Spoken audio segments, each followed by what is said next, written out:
Good morning. It's 7 a.m. on Monday, August 10th. Today in Baton Rouge, expect to see partly cloudy skies with a high of 94. Coming up today on Off the Bench, presented by All-Star Toyota, LSU Senior Associate AD Verge Ausberry joins the show at 7:30 a.m. Our latest weekend winners at 8. Sports Illustrated's Ross Dellinger stops by at 8:15. Ochsner's Dr. Jeremy Burnham joins the show at 8:30, and Scott Kushner will be here at 9:30.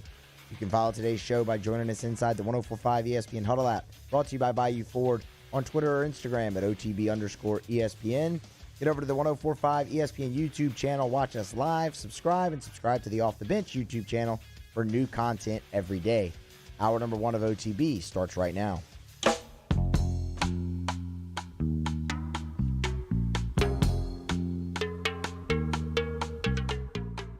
All-Star Toyota presents Off the Bench with Jordy Collada and T-Bob Hebert. ESPN Baton Rouge, New Orleans, Alexandria.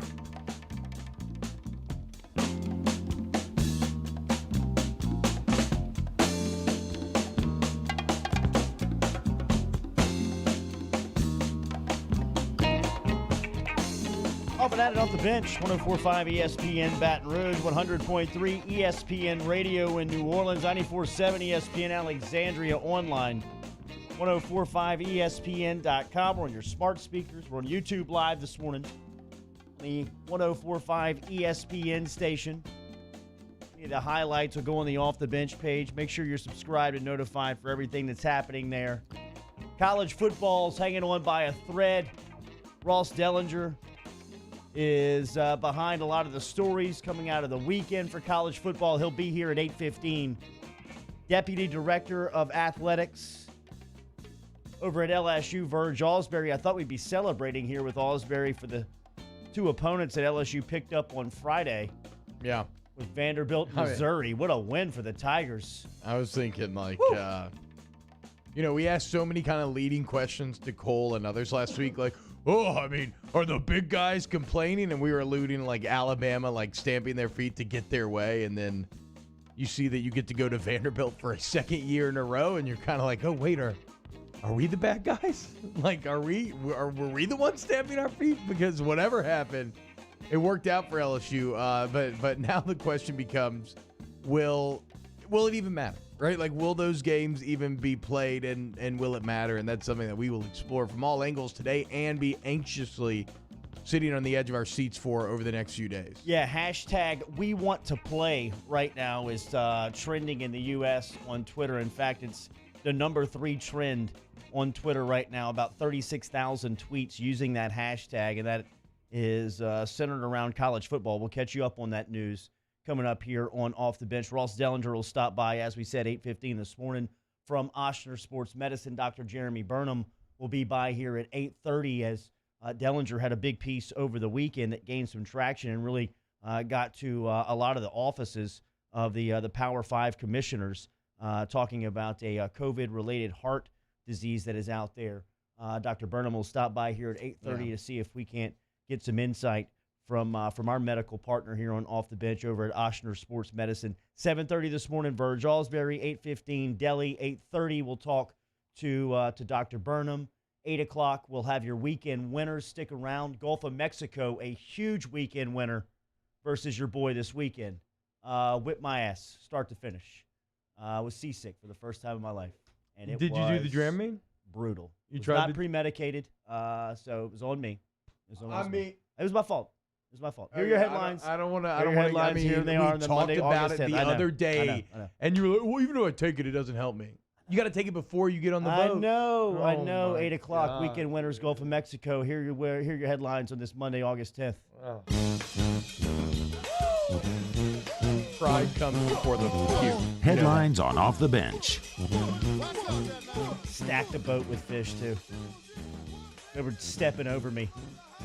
Laid out on a beanbag. It was bad, boys. It was bad. Commissioner of the Power 5 conferences. Less fun than that guy. Commissioner of the Power 5 conferences. The worst. Held an emergency meeting on Sunday as there is growing concern among college athletics officials that the upcoming college football season and other fall sports can't be played because of the coronavirus pandemic. That was sources telling ESPN on Sunday. No major decisions were made from that meeting yesterday, but multiple sources in the Power 5 conferences has told ESPN the commissioners talked about trying to collaborate if their respective presidents do decide to cancel or postpone fall events. So, several sources have indicated to ESPN that Big Ten presidents, following a meeting on Saturday, are ready to pull the plug on its fall sports season, and they wanted to gauge if commissioners and university presidents and chancellors from other Power 5 conferences, ACC, Big 12, Pac-12, SEC, will then fall in line. I mean, massive news. There's no other way to put this. This would appear to be a very bad sign for college football happening this season. Now, as we'll see in the next headline story, there is kind of a counter movement, and then coming up in the next segment, we'll try to parse through and pick apart and look at what really matters and what will influence whether or not we have college football this fall. The MAC did pull the plug on Saturday. They have canceled their season coming up in the fall. Heather Dinich was on SportsCenter Saturday night or Sunday evening talking about the ramification of that decision. It was a combination of factors. I mean, you have the MAC decision. That was extremely important because it was the first FBS conference to postpone fall sports. But there's also been a lot of outspoken players from the Pac-12, from the Big Ten, from the Mountain West Conference who have spoken up about concerns about playing during COVID-19. But I think a real big driving force in the quick turn of conversation has been a significant concern from the medical advisory committees from each of these conferences about the unknowns of the lasting impacts of heart effects from the coronavirus. There are a lot of unknowns, and you heard MAC Commissioner John Steinbrecher talk about that when he talked about their reasons for postponing fall sports. So that's a big question mark right now. In response to this, some of the biggest stars in college football, headlined by potential number 1 overall pick in the NFL draft coming up next spring, Trevor Lawrence out of Clemson, in a matter of hours on Sunday night, got a dozen college football players together from all major 5 conferences to create a joint statement that expressed their desire to play the 2020 season and shared items they feel needed to be addressed to ensure a safe and fair environment for student athletes moving forward. They shared the hashtag, "We Want to Play." As we said, right now it is trending in the U.S. It's number 3 on Twitter right now, about 36,000 tweets being circulated with that hashtag on it. Trevor Lawrence was speaking post-practice over the weekend on why he's so committed. You know, I mean, I think everyone's thought about it just with everything going on. But, I mean, since I've made the decision to play, I hadn't thought about it again. You know, that's my decision. I'm committed. I want to play my last year here. You know, if that's what I decide to do. It's my 3rd year. Even have another one. So I think people are forgetting I got 4 years. So I'm just ready to have a great year and be a part of this team. We're super pumped. Like I said, me and Travis are definitely here. We're committed to playing. And but, yeah, I mean, that's the thing is once I decide I'm playing, my mind's off of that. But, yeah, I mean, like you said, people saying I should sit out. And then after this past year, everyone's saying all the stuff I got to work on. So at some point, you got to make decisions for yourself. And I'm just excited to play football. That's what I do. Dylan Bowles of Stanford, Justin Fields of Ohio State, Najee Harris of Alabama, some of the headliners there. Jamar Chase did tweet it out last night about midnight, hashtag "We Want to Play." I told you the number was about 36,000. I got that number when we were doing prep this morning. It's up to about 90,000, 85,000 tweets using the hashtag right now. The big news in the "We Want to Play" is not even as much what it means for this season necessarily, but it is this line right here. Use our voice to establish open communication and trust between players and officials. And here's the key. Ultimately, create a college football players association.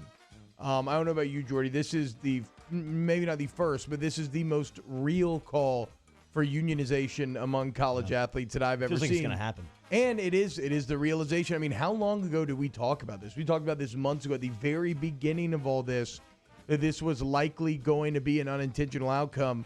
And now you're seeing all of this come to a head. And make no mistake, this is a huge factor in both the liability that these schools potentially have, as well as what a union could do in terms of lifting that liability. J.J. Redick scored 31 points with a season-high 8 3-pointers made for the Pelicans, which got 25 from Zion Williamson and 17 from Brandon Ingram.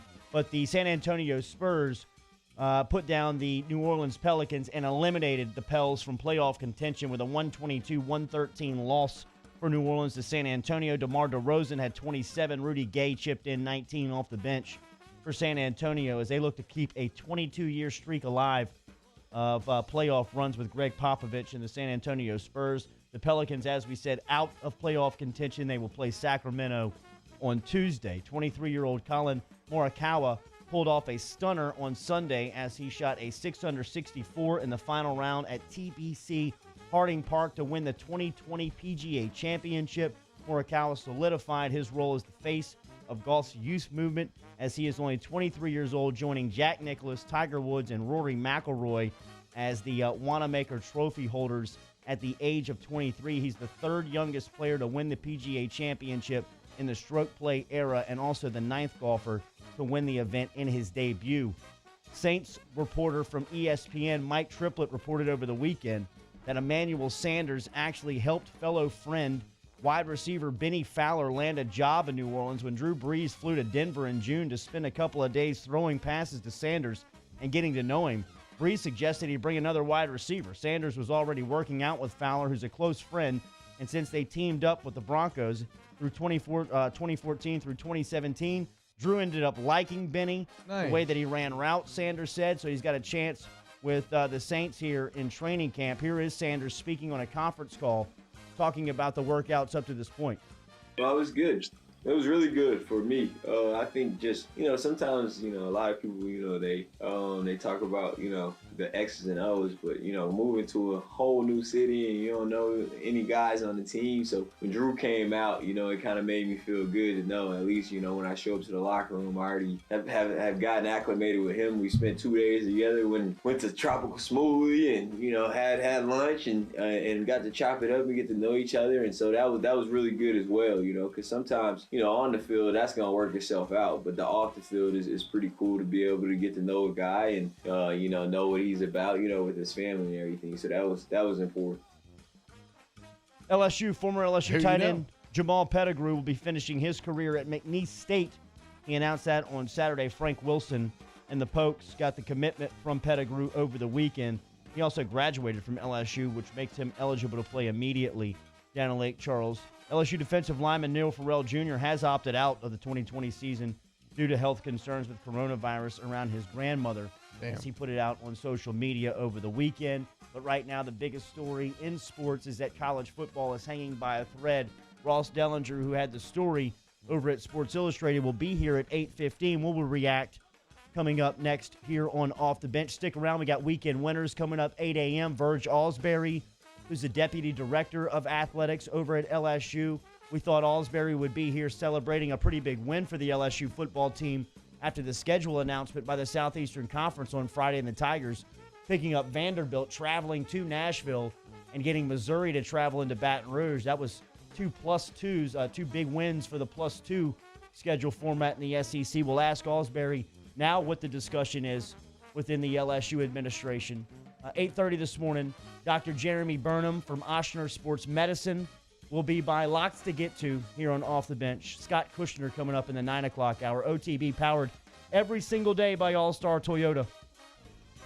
Off the Bench with Jordy Culotta and T-Bob Hebert. ESPN Baton Rouge, New Orleans, Alexandria. Remember, over at Donaldsonville Glass and Body, they can help you out. In fact, they're hiring right now service technicians. If you're looking for work, it's a great place over at Donaldsonville Glass, locally owned company that offers health and health insurance, 401k, paid holidays and vacation. You can apply online if you'd like at dgbauto.com. Stop in and see them at 415 Division Street. Ask for Kenny Frederick Jr. In fact, if you've been in a collision, if you've been in an accident over the weekend and you need collision repair, they offer 24-hour towing online, dgbauto.com.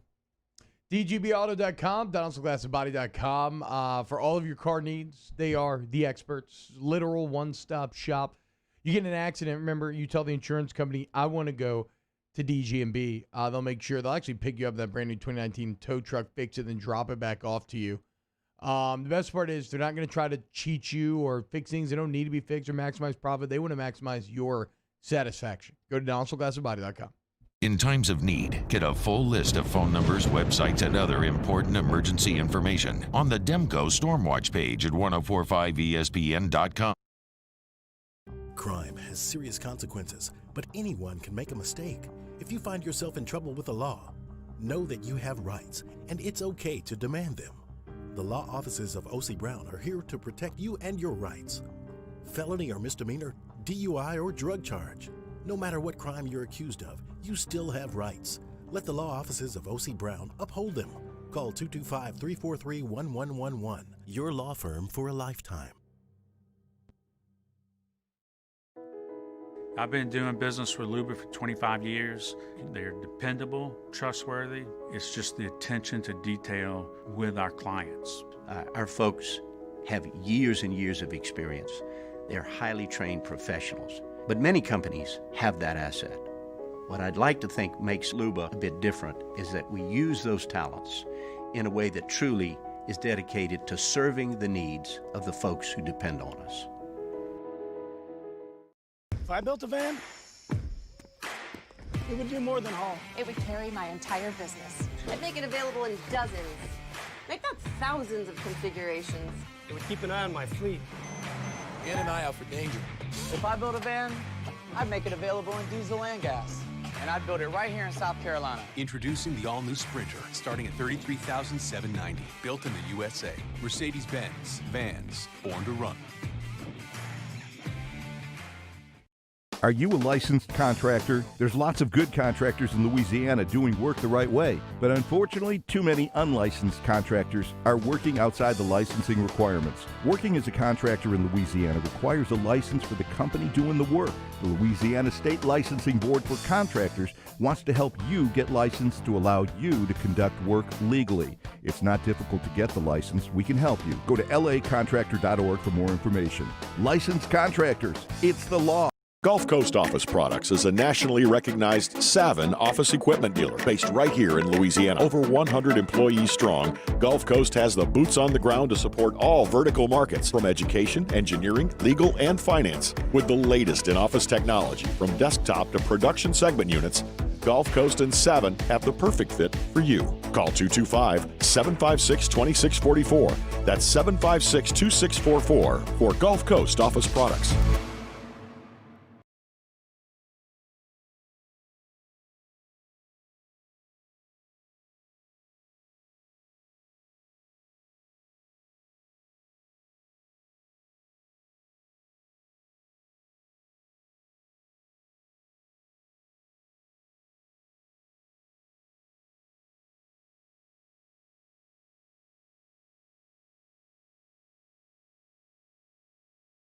Yo, join us for Monday's Hanging with Hester and Hanny, presented by Richards Honda. Guess who's back again. Oh my God, we're back again. That's right, Hanny's back on 104.5 ESPN Baton Rouge.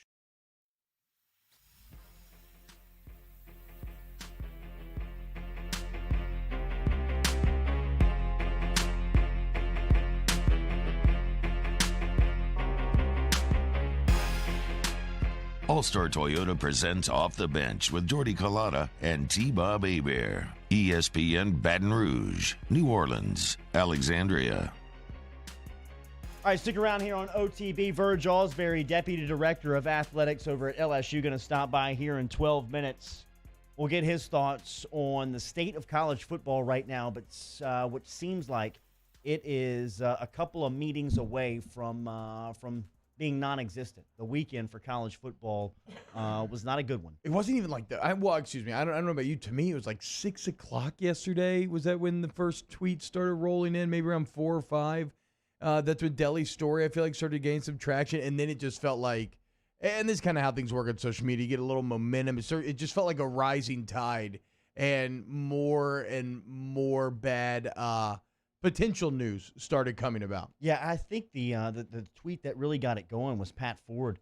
Pat Fordy, who earlier in the weekend talked about, had tweeted out that he had spoken to a couple of anonymous Power 5 commissioners that were expressing their concern for college football and its means to exist in the fall. And then Dellinger put out a story talking about the potential of a heart disease out there that's being affected by COVID-19 that puts a ton of liability on the decision makers in the universities that seemed like it was going to be the last straw, and that the decision was just going to be imminent, like it was just going to happen. And then there was an emergency meeting that came out yesterday with all the Power 5 commissioners that no decision had been made. Dellinger is going to join us at 8:15 this morning to talk about how this news is continuing to flow, as it is a very fluid situation, but it seems like the outcome is not going to be good as far as if you're on the side of wanting college football, which I know predominantly if you're out there listening to this show and you're up at 20 minutes after 7 here in Central Time, in the Central Time Zone, you want college football. Yeah.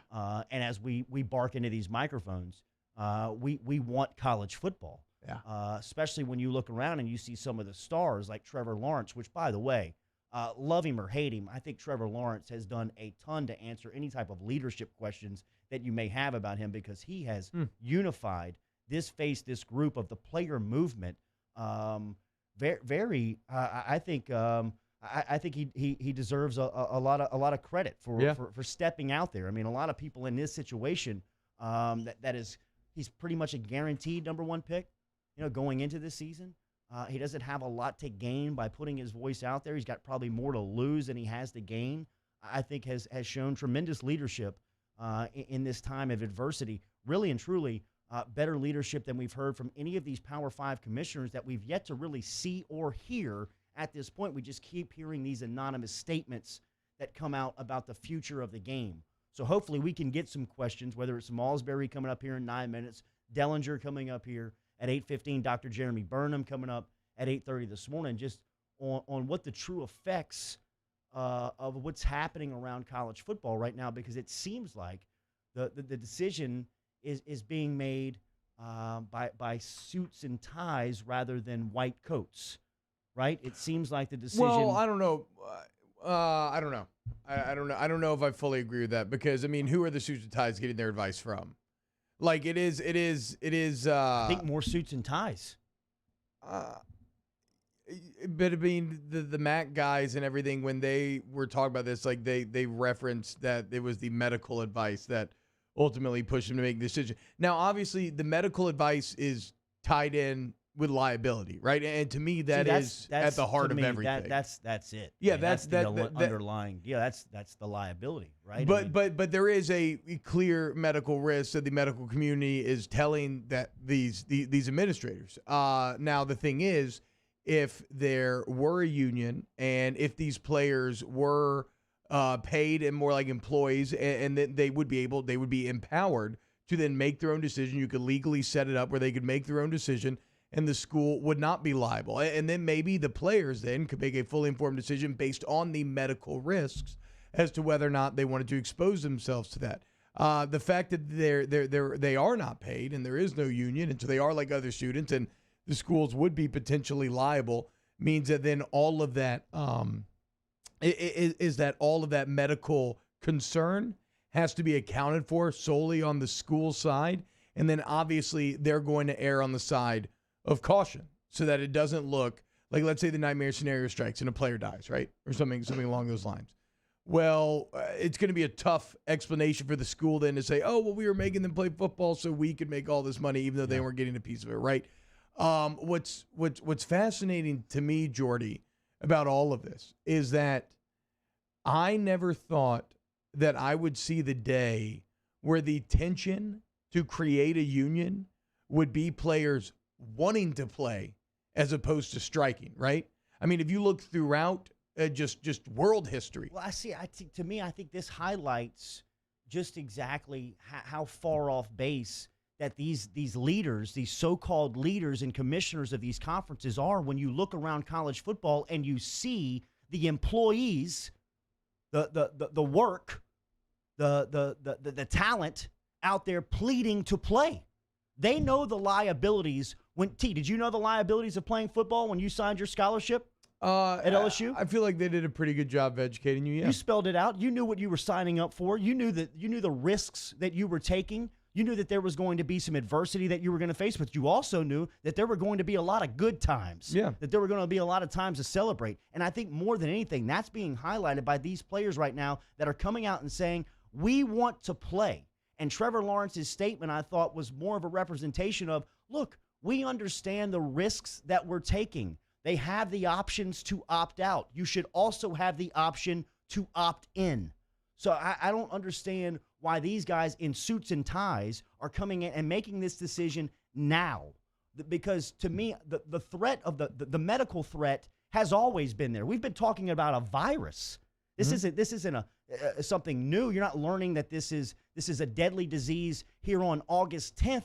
You've known the ramifications of the sickness, but now here. But the heart thing. I mean, the heart thing is relatively new. That's been one of the wrinkles that has added momentum. I mean, that's factored into this decision. That seems to be the final piece that pushed like the MAC over the edge, right? That's directly what they reference. Would you take that chance? What? Would you take the chance and sign up for it? That I think I would probably if I was a college age football player. Well, then get out there and play. I think that I think that all sounds good, but that just completely ignores the reality of the situation. The schools are liable, and they're not going to because of that. But the schools are liable aren't they liable if you go out there and you get paralyzed?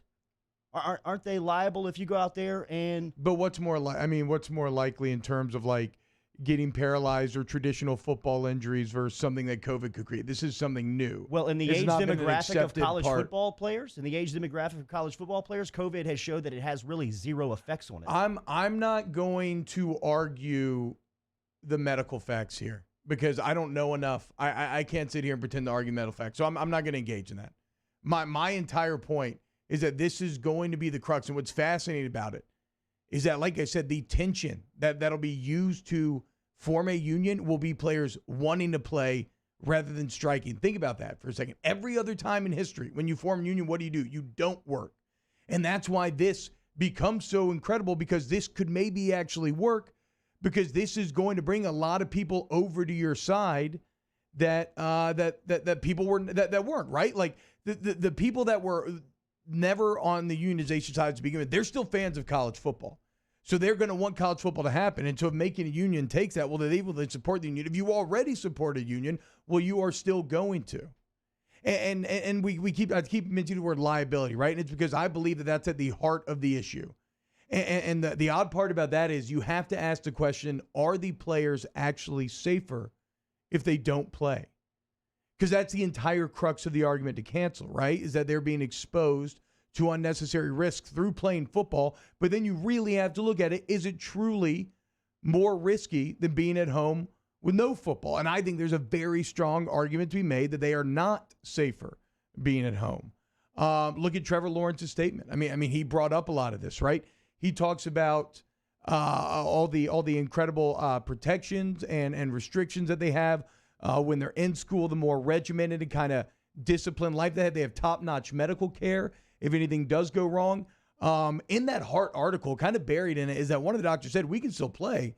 It just requires these new cardiac screenings to do as well. A player at home is not going to get those cardiac screenings. At a major college institution, he would stand a chance of getting that level of medical care.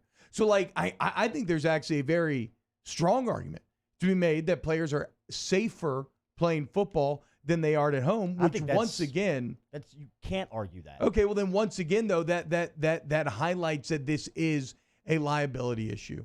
And it comes from the same friction that we talked about on day one, which is like, could you do a situation where normal students are not on campus and you bubble players in there and you have them play?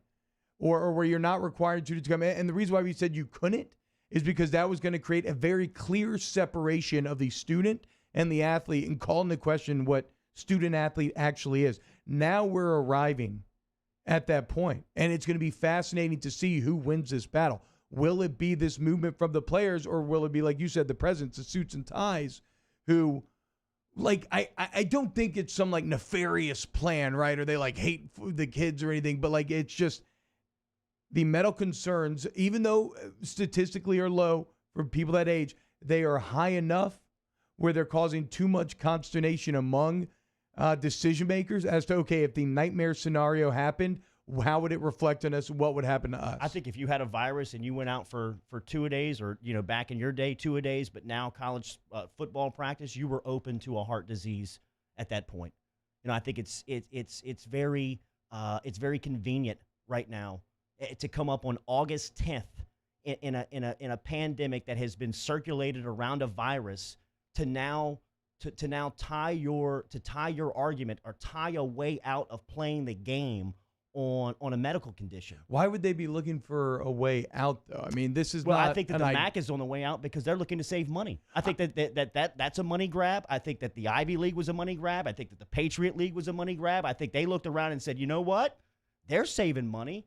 That's a pretty good idea. We've got the excuse built in that we can, looking out for the player's best interest from a medical concern. Let's pull the plug too. And now the Power Five are meeting from an emergency standpoint on Sundays. And you're talking about a decision that come down in the next 48 hours. They pull the plug on college football. Verge Ausberry from LSU is deputy director of athletics. If you wanted to say that, okay, if I wanted to approach it from the kind of mindset you are right now, which I don't know if I fully agree with, it would, in the long term, stopping players from unionizing saves you way more money than does does canceling this season. They're not that would stopping. be a hit. They're not stopping that snowball. So, exactly right. Exactly. So that's why I think that kind of falls apart. That's a loss. That's going to happen. That's a loss. That's inevitable. Verge Ausberry coming up next. Off the bench with Kalata and T-Bob. All-Star Toyota brings you OTB Daily here. Remember, All-Star Toyota of Baton Rouge is online, allstartoyotaofbr.com. You can shop all the inventory there. If you're looking for a new car, a used or pre-owned certified vehicle, if you'd like to lease a car, heck, you can rent a car from All-Star Toyota. All of that conveniently located on the corner of Goodwood and Airline. Stop in and see them. All-Star Toyota of Baton Rouge. Go to allstartoyotaofbatonrouge.com, allstartoyotaofbatonrouge.com for all of your new vehicle needs. Doesn't have to be new, though. New, used. Maybe you rent something for the weekend. You can't fully commit to the minivan lifestyle. You should. It's incredible. My Toyota Sienna is unreal, y'all. It really is one of my favorite things I've ever gotten in my entire life. But if you're not fully ready to commit, you can just rent for the weekend. You and your family go on a vacation. Jordy did it. A couple of my other friends have done it. They have nothing but positive things to say. You're going to buy from Toyota. You need a used vehicle. Get a Toyota certified used vehicle. Stuff like warranty. Other great stuff. Go to allstartoyotaofbatonrouge.com. Hi, this is Mike Greenberg, and I am coming back to ESPN Radio. Every day, we will dive into the biggest stories, talk to the biggest names in sports, and be your source for breaking news. Greeny. Middays at 11, starting Monday on 104.5 ESPN Baton Rouge. If I built a van, it would do more than haul. It would carry my entire business. I'd make it available in dozens. Make that thousands of configurations. It would keep an eye on my fleet. And an eye out for danger. If I built a van, I'd make it available in diesel and gas. And I'd build it right here in South Carolina. Introducing the all-new Sprinter, starting at $33,790. Built in the USA. Mercedes-Benz. Vans. Born to run.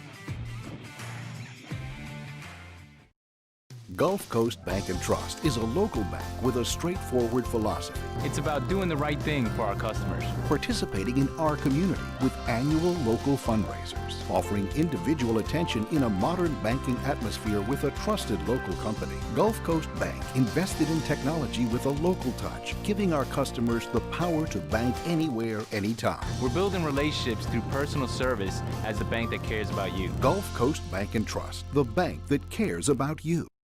Crime has serious consequences, but anyone can make a mistake.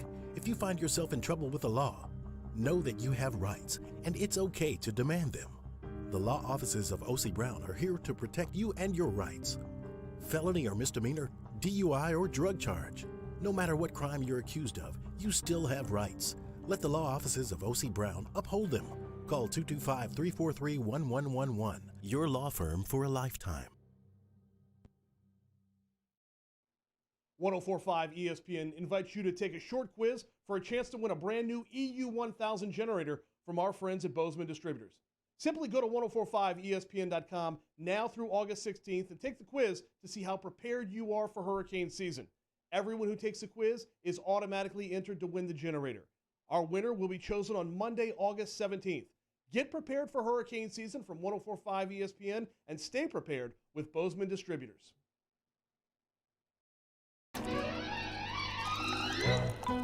Le posso offrire un caffè? Le posso offrire un caffè? Andiamo insieme da me, non c'è. Call Mr. Electric today for electrical repairs, upgrades, and installations. This is a house call. This is a follow-up appointment. This is a diabetes checkup. This isn't just more convenient care, it's more advanced care. This is innovating healthcare at Louisiana's #1 hospital, Ochsner. Service Mastery Elite create clean, disinfected work environments. As a local business, we take pride in serving the New Orleans and Baton Rouge areas. Our cleaning protocols follow CDC and OSHA. Hey, it's Matt Moscona. Join us for Monday's AFR, presented by Relief Windows. We'll react to the SEC schedule and the latest from the bubble. Monday's AFR. Join us, 3 to 6, 104.5 ESPN Baton Rouge.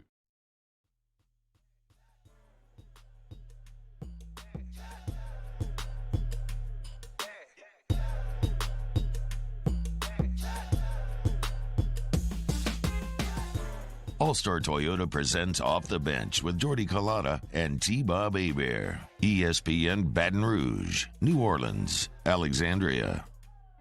I was so ready to talk to Verge Ausberry on Friday afternoon. I couldn't wait to get to Monday morning to celebrate my guy who's the Deputy Director of Athletics. He's in charge of scheduling over at LSU. I thought LSU had a huge W, the biggest W, or the first W of the 2020 football season, was learning that Missouri was going to make the trip to Baton Rouge and LSU was going to make back-to-back trips to Nashville. Since then, the news over the weekend has college football hanging in the balance, so I'd imagine that means a busy Monday for our guy, Verge Ausberry, who, as we said, is a Deputy Director of Athletics over at LSU, and he's back with us here on this Monday morning on Off the Bench. Good to talk to you, sir. How are you?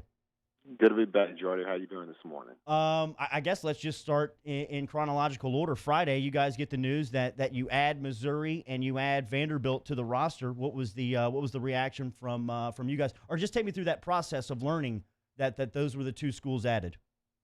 You know, it was a long process, and as I said on your show earlier, thanks to the SEC, Greg Sankey and his group, Mark Womack, those guys.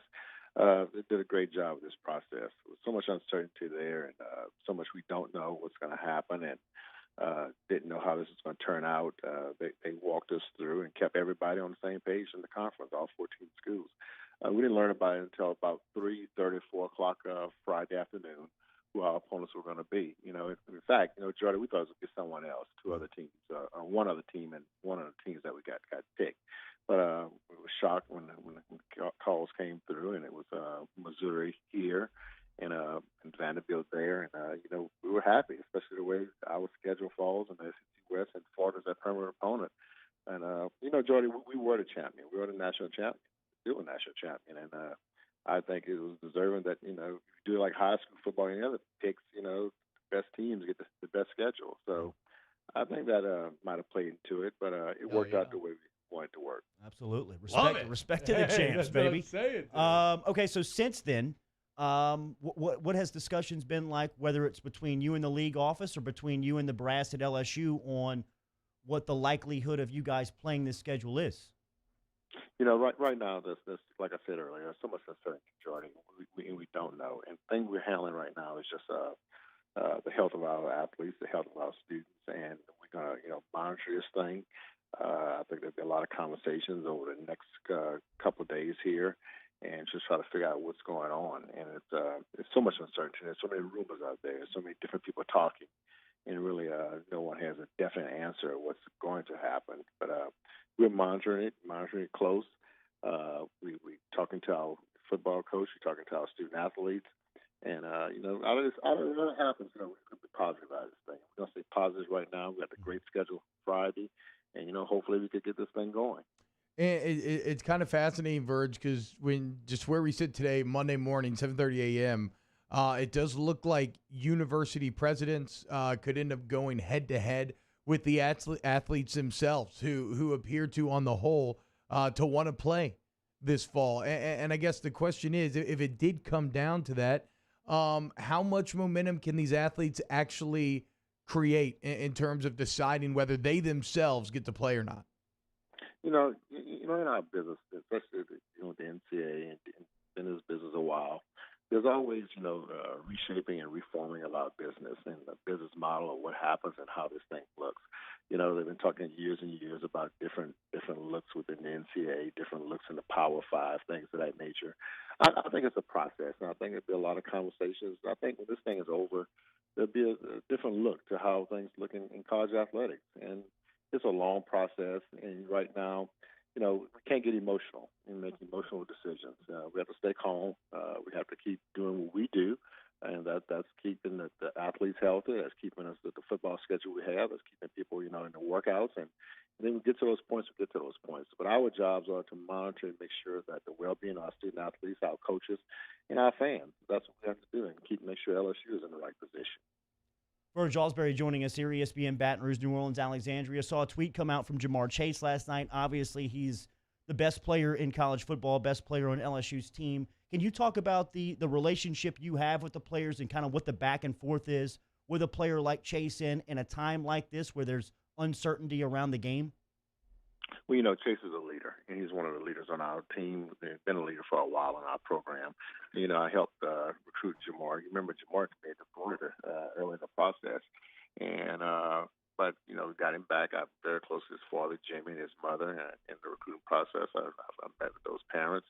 Those guys, they're ready to play. I mean, Jamar is in probably the best shape he's ever been in his life. He did very well academically this year. He's become the leader of the team. It's great to see those young men like that come in here as freshmen. And it passes fast, too, Jordy. A year and a half ago, he was just a true freshman here, struggling to get his feet in the ground. And now, he's one of the best players in the country. So, Jamar is a leader on our program and a leader on our team and does what he takes to be the best.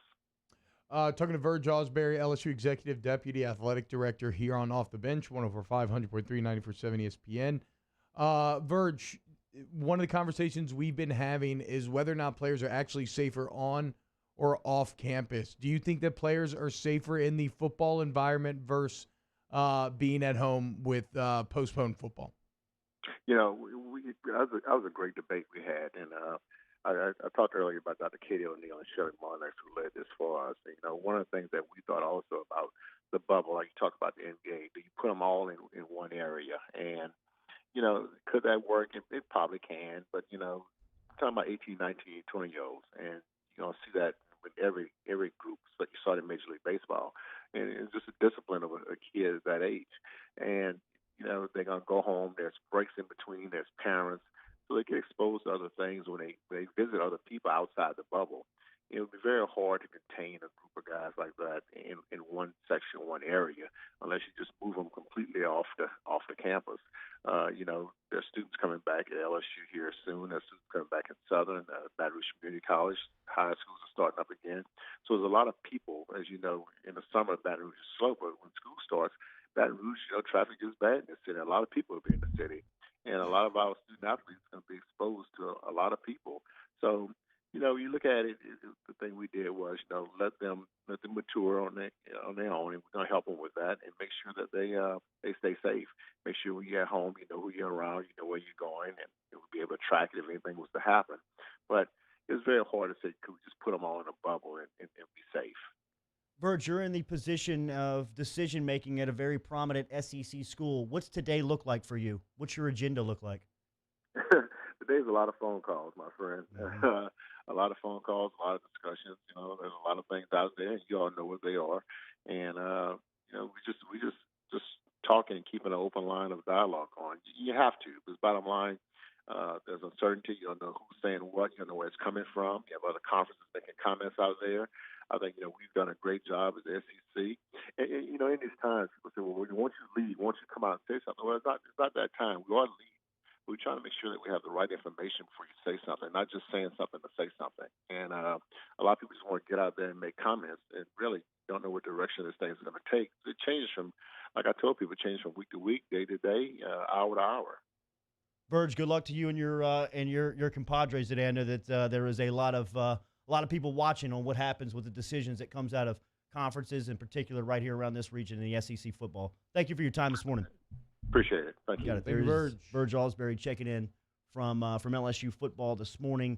Look, he's trying to say as much as he can without saying a lot. Yeah, he's in a very tenuous spot. He's there. in a tough spot. Cannot say anything of like, actual commitment. I actually was last night texting back and forth to him because he and I had set this interview up on Friday. And like I said, we were looking to really talk about the celebration of LSU kind of earning that first W with the schedule coming out. And I texted him last night if we were still good. And, he said yes. And I thought that was pretty stand up because I thought, I mean, how much news had changed since the first time that we had texted through the weekend. A lot of wisdom in what Verge said about the ever-changing shape of athletics. He's absolutely right. On the other side of this, it will look different.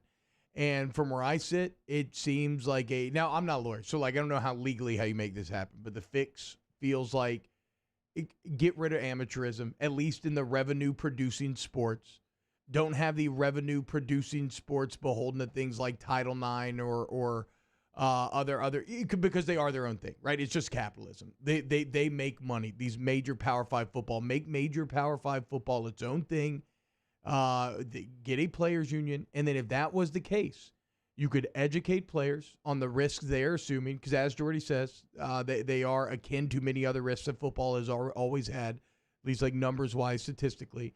You can make college football players fully aware of the risks that they are assuming, and then if they were paid employees, right, they could have the ability to make an informed and empowered decision where they could say, we want to play, and then schools, I believe, legally would not be liable. Right now, if anything went wrong, I feel like they would just be opened up to massive, massive class action lawsuits that could continue to spin out. Put the waiver together. I mean, my son signs a waiver to play 5th and 6th grade football, 3rd and 4th grade football. Well, they did the waiver then, and then it got because they're not paid. That's why it got. They did the waiver. It all comes down to the and money. Because they're not paid, it got lambasted and it got taken away, and it got. Remember, that was one of the core things of the players the Pac-12 won is no more signing of these BS waivers until we get our money. Yeah, and you know what? I think that the commissioners who are in charge of making these decisions, if they can't come up with a clear plan to get these kids on the field who are clearly showing you through their social media posts and through their voice that they want to play, then that they need to have some type of adversity dealt to them. They need to whack their pay. They need to whack their salary. They need to show these guys some adversity. I mean, it's your responsibility to lead these kids and put them in the best place to succeed, and it's your responsibility to get them on the field. They want to play. Make the decisions that make that happen. We'll close at hour 1 next.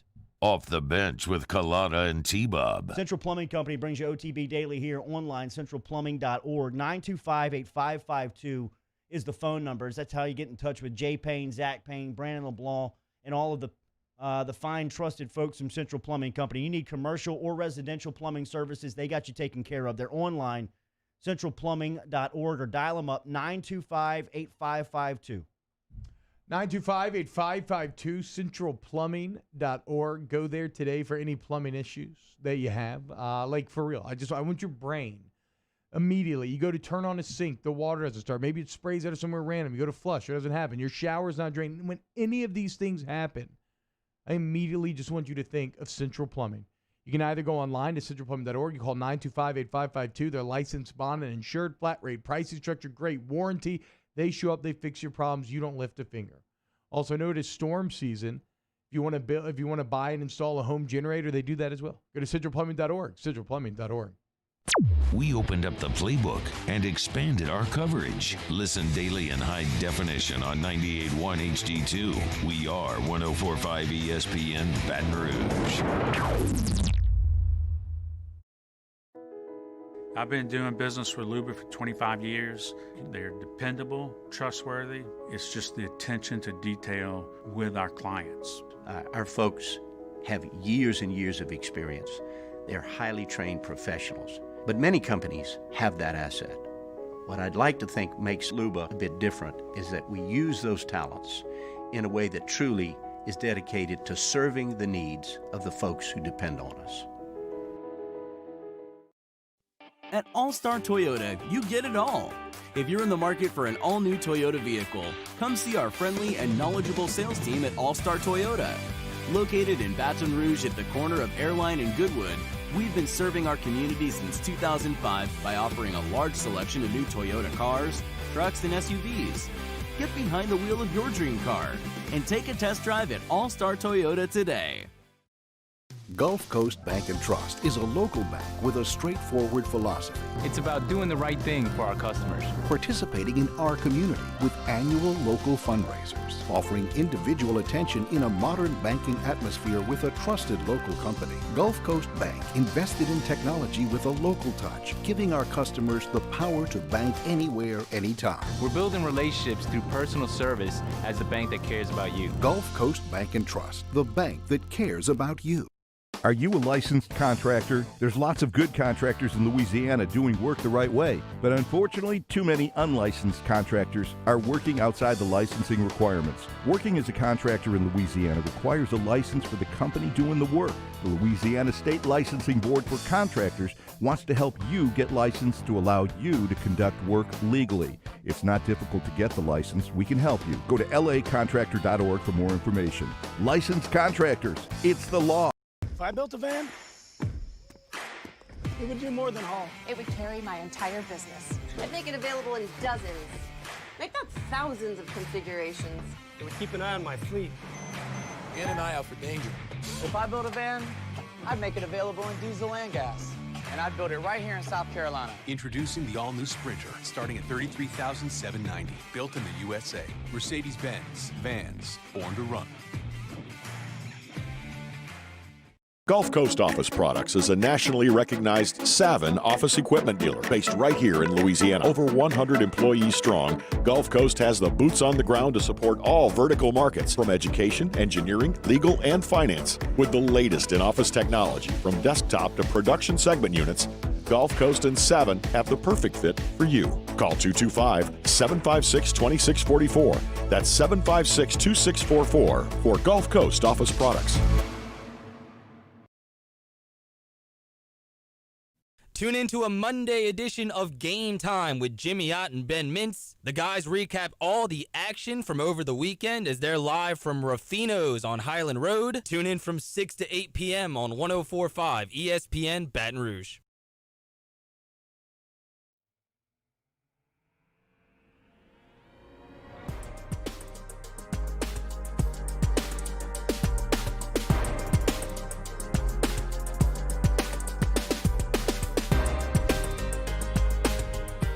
All-Star Toyota presents Off the Bench with Jordy Collada and T-Bob Hebert. ESPN Baton Rouge, New Orleans, Alexandria. All right, stick around. Weekend winners coming up here in about 8 minutes on Off the Bench. Ross Dellinger from Sports Illustrated going to stop by at 8:15.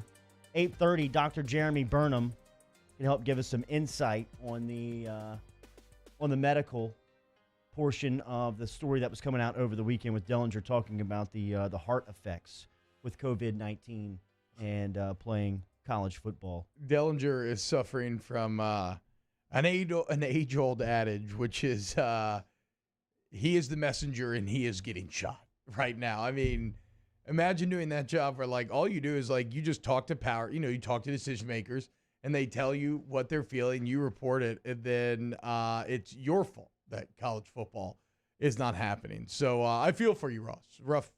Rough day for Delly, but as I said, all he's doing is reporting what decision makers are doing, and thus far that reporting has been accurate. So I'm sure that click counter is like your energy button right now, is just kind of flying through click on Dellinger's stories from the weekend. So I don't think he's probably that mad about the reaction. I think he understands a part of the risk. And we'll talk to him at 8:15 this morning when he stops by here on OTB, as he had a write-up over the weekend that has gained a lot of traction. In fact, it seemed like it forced an emergency meeting with the Power 5 conferences on Sunday.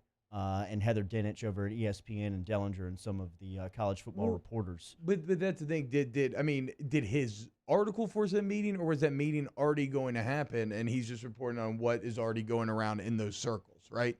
I mean, because as he said, like, that's why the MAC made that decision, is because of the MAC didn't make and I don't decision believe because that, the article. for the record. I mean, like, I don't think that the MAC made their decision because of that. I think that the MAC saw that the independent, the Ivy, why they were making their decision. And I think those decisions are all based on economic ramifications of the conference. I mean, I'm not here to be conspiratory, but that's what I believe. I mean, at what point have we ever argued that they are truly looking out for the best interest of the student athlete? You know, and now you're going to tell me on August 10th, after a case and an off season that has been filled entirely around COVID-19, that now you're going to step up and say, whoa, no, there's too much of a medical risk. We can't play. Like, come on, you've been knowing this the whole time. I think this is an easy out for the money. I think that this is the money when you talk about that decision. Reason where that breaks down for me, yes, the MAC lose money on football, so it makes sense. But the Power 5 definitely does not lose money on football. So, like, they would be taking a huge hit if they were doing this for some other reasons. And, well, that's the other thing, though. Did you know this the whole time? That's what else I don't want to argue about, because I'm not a doctor and people have all sort of opinions, but this hard thing seems new. Like, did we know about this the whole time? Hour 2 next, Off the Bench. Off the Bench with Kalana and T-Bob. Daily brought to you by Secure Shredding and Recycling. Remember, over at Secure Shredding and Recycling, they offer the OTB schedule as the OTB special as they demolish hard drives for you. If you mention Off the Bench, they'll demolish your first 2 hard drives for free. They also offer mobile shredding and drop-off shredding over at Secure Shredding and Recycling. They are a premier provider of document destruction services for individuals, businesses, nonprofit organizations, and government agencies. They're online at secureshreddingandrecycling.com. Go to secureshreddingandrecycling.com, secureshreddingandrecycling.com today if you want, if you need document destruction, okay? And if you mention Off the Bench, what are those hard drives destroyed? You get a couple hard drives destroyed for free by mentioning OTB. Ultimately, they're there to serve whatever your needs may be. They have drop-off points in New Orleans, Baton Rouge, coming soon to Alexandria. They could drive a truck to your site, destroy on-site. They can bring back to their place to destroy. Bottom line is they get rid of it. Go to secureshreddingandrecycling.com. If I built a van, it would do more than haul. It would carry my entire business. I'd make it available in dozens, make not thousands of configurations. It would keep an eye on my fleet. And an eye out for danger. If I built a van, I'd make it available in diesel and gas. And I'd build it right here in South Carolina. Introducing the all-new Sprinter, starting at $33,790. Built in the USA. Mercedes-Benz. Vans. Born to run.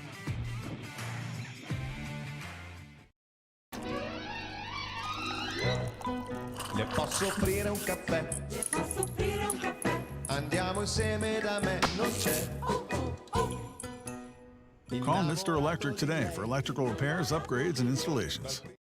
Gulf Coast Bank and Trust is giving our customers the power to bank anywhere, anytime during this challenging event. And we're right there with you. Our mobile banking app is a smart way to manage your money and time. Gulf Coast Bank and Trust, the bank that cares about you. I've been doing business with Luba for 25 years. They're dependable, trustworthy. It's just the attention to detail with our clients. Our folks have years and years of experience. They're highly trained professionals. But many companies have that asset. What I'd like to think makes Luba a bit different is that we use those talents in a way that truly is dedicated to serving the needs of the folks who depend on us. At All-Star Toyota, you get it all. If you're in the market for an all-new Toyota vehicle, come see our friendly and knowledgeable sales team at All-Star Toyota. Located in Baton Rouge at the corner of Airline and Goodwood, we've been serving our community since 2005 by offering a large selection of new Toyota cars, trucks, and SUVs. Get behind the wheel of your dream car and take a test drive at All-Star Toyota today.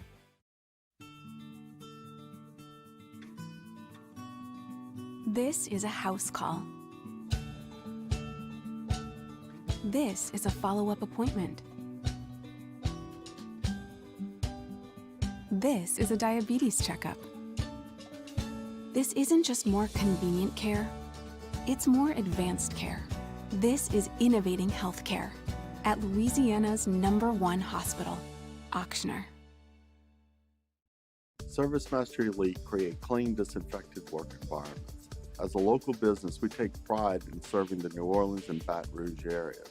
Our cleaning protocols follow CDC and OSHA standards for healthcare settings, offices, senior living, restaurants, and industrial plants. Contact ServiceMaster Elite to get your operation ready for reopening with germ disinfection cleaning. Service Master Elite, the trusted choice in professional cleaning since 1996.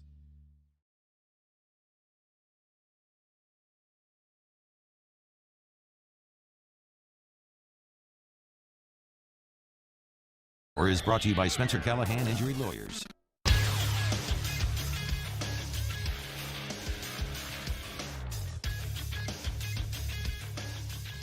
Good morning. It's 8 a.m. on Monday, August 10th. Today in Baton Rouge, expect to see partly cloudy skies with a high of 94.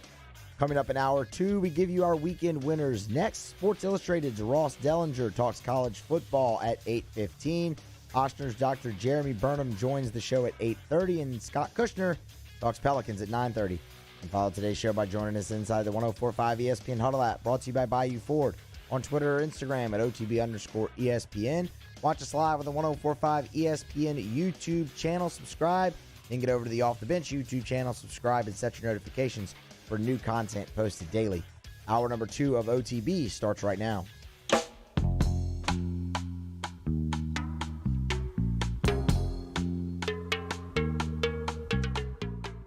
All-Star Toyota presents Off the Bench with Jordy Collada and T-Bob Hebert. ESPN Baton Rouge, New Orleans, Alexandria.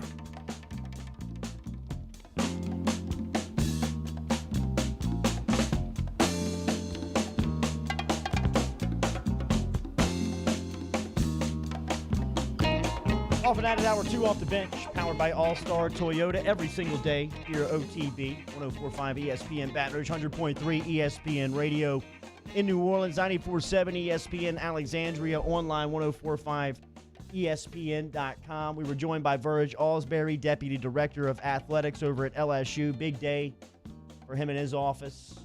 A lot of decisions being made. SEC Power 5. Ross Dellinger had a story over the weekend that got everybody talking around college football. Will the season even exist this fall? We'll talk to Delly coming up here in 15 minutes. 8:30, Dr. Jeremy Burnham from Ochsner Sports Medicine will stop by. Dr. Burnham is over there with the sports medicine group over at Ochsner, 3 locations, Baton Rouge, North Shore, New Orleans. Online, ochsner.org.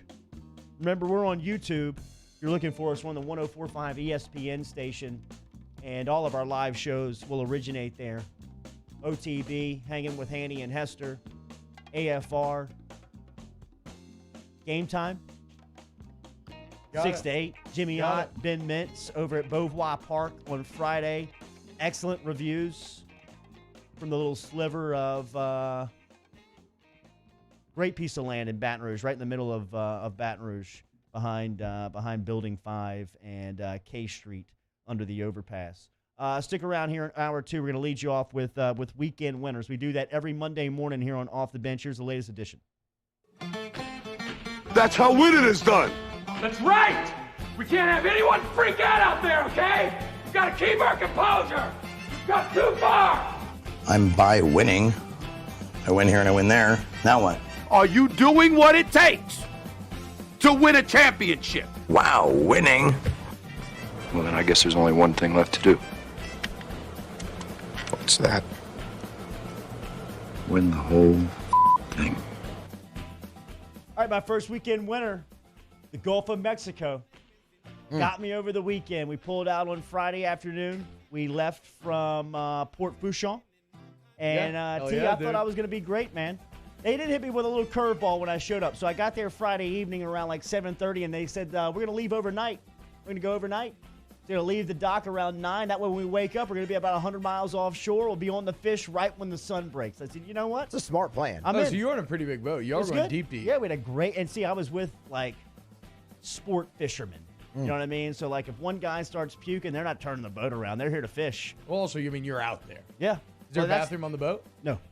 Yeah, there is. The Gulf of Mexico. Yeah. And I used it a lot on Saturday. As I woke up throwing up, I never could get right. I thought I had mentally gotten to the sea around lunchtime, but I couldn't get it, T. I was seasick from start to finish. A shout out to my crew, Robert and Wade Swenson. Brandon Brown was a little sick with me, so I wasn't the only one on the boat that was green. That helps a little bit. Brandon Brown was there with me as we were being bagged up at the front of the boat. People were stepping over us as they were reeling in fish. We were in the way. I was more in the way than anybody else. For sure. Daniel, Chris, Drew Landry, the entire crew out there, as they were steady putting fish in the boat, hooked a marlin right around daybreak, saw the marlin dancing on the water, didn't give a damn about it. Just get me home. Wow. Get me home. Sad. I mean, for God's sakes, can we turn this boat around and just get me home? We probably got to the dock around 5:30 Saturday afternoon. Yeah. There was no sickness worse than seasickness. Do you get air sickness or anything like on planes? Never, No? and it's the first time. Not that I've been offshore fishing a lot. I mean, I've done it in my life, and this is the first time that it ever got me. You ain't rocking on that plane, though. No, but I mean the motion sickness. You know what happened was, this is where I think think it went south. Is that so? I did sleep Friday night, and I fell asleep. You know, we had a good time. You know, we partied a little bit on the boat. Pass out. Well, the first thing I do when I wake up on the boat and I'm on the front is we're rocking a little bit. Is I see the back of the boat and I see the water and the waves, and I kind of thought to myself, "Oh boy, like we're out here." Yeah, man, we're deep out here, and there ain't no going back. We're rocking. This thing's rocking, and it ain't stopping. And I laid back down, and once it mentally gets you, it's over. You know what I mean? And it had got me. And I took one sip of water and didn't even make it down to my Adam's apple. Yeah, PSA, take Dramamine before you hit the water. Thank you, Dramamine and... Thank you. I'm never going back. I like to take Pepto, too, just so you don't have to go in a bucket or anything. If it comes down to that helps as well. I almost jumped in. So, okay, so I'm going to parlay your fishing story into a callback to one of mine. But, okay, so the guys that I went fishing with a couple weeks ago, Chuck and Britton Como, right? Out of Fouchon. How nice is Fouchon, by the way? I mean... to be able to have a house out there would be unbelievable. But anyway, so we go out on the boat. They killed it, right? We had a great time. We got all this fish. We've done fish fries. It's all been excellent. Danny, put the picture on the screen. Look at my guy, Britton Como, and what he caught this last weekend. If you are listening on the radio, you are looking. This is a big man. I first met Britton back in 2007. We were both being recruited, or 06, by LSU. We sat at the same table at a recruiting event. This is a big man. Okay, this is a 300-pound grouper that he has next to him. I mean, that fish is as big as me. Look at guaranteed. Look at that thing, fish. dude. It's bigger than you. It's bigger than me, and that's the guys that put me on so many tasty fish. So shout out to Chuck and Britton Como, big time, dude. Wow, dude, if you catch that, you can just go home. I mean, what you have to go home. Yeah, I mean, like, how do you store it? Not with the crew I was with on Saturday. Haven't we caught enough? Let's stop at this rig. For what? For what? Oh, that sucks. Because, it is a lot of fun when you're not feeling sick. So shout out to the Yeah, Moose. You know I'm going Colin Morikawa on it. PGA Championship. Great finish down the stretch yesterday. Bogey-free 64 for the 23-year-old Morikawa. Joined Elite Company. Really positioned himself to become the next star in the game of golf, I feel. 3 PGA Tour wins already. Old, 3 wins already, and one of them's a major. How about PGA debut? You know what was not a winner? Was Morikawa. I'm sorry, I don't know his last name off the top of my head. I just guessed. Morikawa. The shave that he took from California. Rovell was tweeting about this, putting it on. So you know what the purse was that he won? He won $1.9 million. How much do you think he's taking home? I saw the tweet, so I'm not going to answer. 800,000. 900. Oh, a cool million off the top. Did you see him hold the Wanamaker up? Speaking of off the top. That was it. I mean, that was half of his purse just falling off right there. Danny, any winners? Yeah, my weekend winner goes out to Cam Jordan, who's fully embracing the Prince look, and then his hair is like unbelievable right now. And he's caught on the jumbotron of the Pelicans game, and he's fully like embracing with his shirt and everything, man. The shirt and everything. Cam Jordan is an anime character. I am convinced. Anybody see this? Seti Deuce? Have you seen this? Wait, yeah. Chauncey Gardner Johnson changed his name. Is it Seti or Ceedy? Oh, I don't know. I don't know either. Ceedy? And I think it is Ceedy. Is it Ceedy? Yeah. Chauncey Gardner Johnson tweeted out, I'm officially changing my name to Seti Deuce. No more Chauncey or CJ Gardner Johnson. Time to pave a way for my own Imagine that I want no more judgment thoughts on me because you really don't know me until you understand me as a person. I don't want to speak unless spoken to. This is kind of one of those CD deals Deuce. where it's like, I didn't know. I'm sorry if we ever made you mad. Like, I didn't know CD Deuce that we were whatever. I don't know what the drama with the name is, But I'm down to call him CD Deuce. There you go, CD Deuce Gardner. My next weekend winner, me, because if I was to be at a national park with Jordy and we were hanging out looking at the Bears, no longer will I get left behind. The National Park Service tweeted, or they had a Facebook post in which they were giving out advice to what to do in a bear attack. Like, you want the bear to hear your voice so it knows that you're human. You want to move slowly and to the side so you don't trip and so you can keep eyes on the bear. If you get attacked, you want to play dead until you don't want to play dead. If it keeps attacking you, then you're supposed to punch it in the face.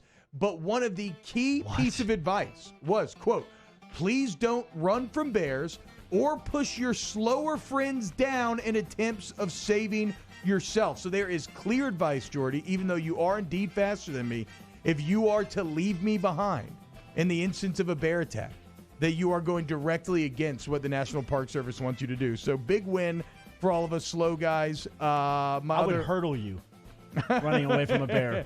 My other weekend winners. The Oakland A's.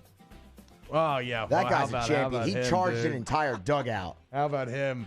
Charged an entire dugout. Like, didn't even really. Like, that's one of those fights where you know you're going to lose, or you know You you're don't going to be care. charged. Yeah, you have to do it. You just don't care. You just have He to do charged it. the whole dugout. It was the Astros hitting coach that's barking at him. Yeah. And then he hides behind the rest of the crew when Smart.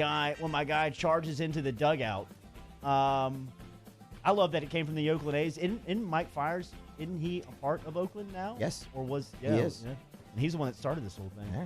I think that, Well, I mean, I don't know if this we is outed him. worth We outed going into weekend winners, but TJ Warren continues to dominate the bubble.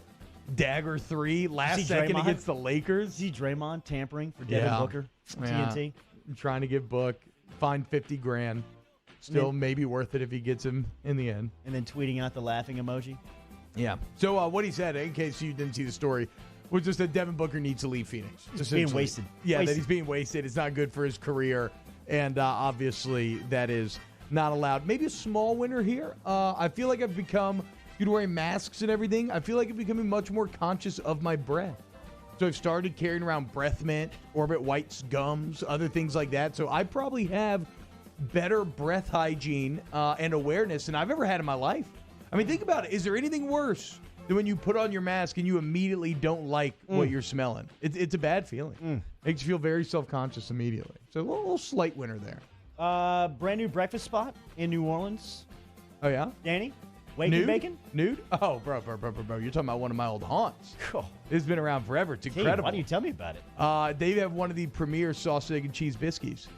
The breakfast bowls. Yeah, delicious. Breakfast tacos. Little cut, too. Two Little locations. house. Oh, they got 2 locations now. Yeah, they got one uptown now. Okay. But I hit the one on, in Mid-City. in the Mid-City. It's just a little tiny little house, very unassuming. Tree in the front. It's called Wake and Bacon. Of course it was my spot back in the Take day. me so long to find that. I don't know. It's great. That's Literally. good that they've expanded in a second spot. It means they're doing it right. Ross Dellinger, the man that's trying to kill college football next. Exactly. Off the Bench with Jordy Culotta and T-Bob Hebert. ESPN Baton Rouge, New Orleans, Alexandria. Landwide Insurance brings you OTB Daily here. Remember online, LANOIX agency.com. Auto insurance, home insurance, business insurance, flood insurance, whatever you may need. BG, Randy, and David all standing by this morning. Get in touch with the boys, 749-5640, or online at LANOIXagency.com. Go to landwideagency.com, landwideagency.com for all of your insurance needs. You can have you can bundle your home and your auto insurance, help save you some money. You can get that small business protection if you're a small business owner. You need flood insurance for your home. It is storm season. They can help you out there, get you max coverage at a great rate, whether you're in a flood zone or not. The bottom line is that Landwide's going to customize policies for your life and for your specific needs. And then, even after they do that, they're going to actively be working to save you money constantly. They saved me a few $100s earlier this year. I didn't lift a finger. I didn't even tell them to. They just did it. Go to landwideagency.com, landwideagency.com.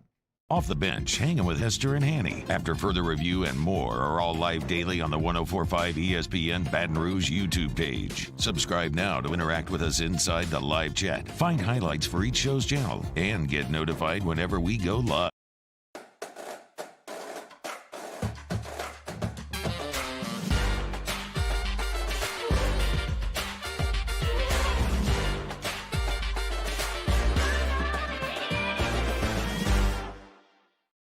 Divorce is hard. Divorce is messy. Divorce is exhausting. The law offices of O.C. Brown walked me through my divorce and helped me find the right solution for me, my kids, my finances, and my property. Call the law offices of O.C. Brown, your law firm for a lifetime.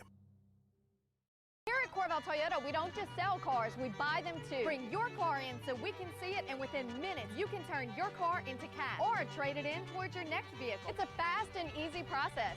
We buy your car at Corval Toyota in Opelousas, Happy Town, USA. Gulf Coast Bank and Trust is a local bank with a straightforward philosophy. It's about doing the right thing for our customers. Participating in our community with annual local fundraisers, offering individual attention in a modern banking atmosphere with a trusted local company. Gulf Coast Bank invested in technology with a local touch, giving our customers the power to bank anywhere, anytime. We're building relationships through personal service as the bank that cares about you. Gulf Coast Bank and Trust, the bank that cares about you. If I built a van, it would do more than haul. It would carry my entire business. I'd make it available in dozens, if not thousands of configurations. It would keep an eye on my fleet. And an eye out for danger. If I built a van, I'd make it available in diesel and gas. And I'd build it right here in South Carolina. Introducing the all-new Sprinter, starting at $33,790. Built in the USA. Mercedes-Benz. Vans. Born to run. To all of our heroes working on the front lines of this COVID-19 pandemic, your bravery and selflessness represent the very best of us, and we want to say thank you. I'm asking everyone around the state to join me in celebrating the heroism of our healthcare professionals on the 19th of every month at 1900 hours, that's 7 p.m. Write a note of appreciation, make plans to donate to charitable organizations, or say a prayer. To learn more, visit 19thanks.org. Thank you, and God bless. This isn't just another day, it's so much more. Kelly's life was put on hold when her auctioneer primary care doctor discovered a rare blood disorder. Her doctor connected her to an auctioneer care team of cancer, heart, and kidney specialists. With multiple primary care locations around Baton Rouge, same-day appointments, and online scheduling, we're relentless about keeping you healthy. Auctioneer Baton Rouge, innovating healthcare for Kelly. Visit Bayou Ford for a new 2020 Ford F-150 for only $30,400 with 0% for 72 months. And all new Bayou Ford vehicles come with a 1 million mile powertrain warranty. Yo, join us for Monday's Hanging with Hester and Hanny, presented by Richards Honda. Guess who's back again. Oh my God, we're back again. That's right, Hanny's back on 104.5 ESPN Baton Rouge.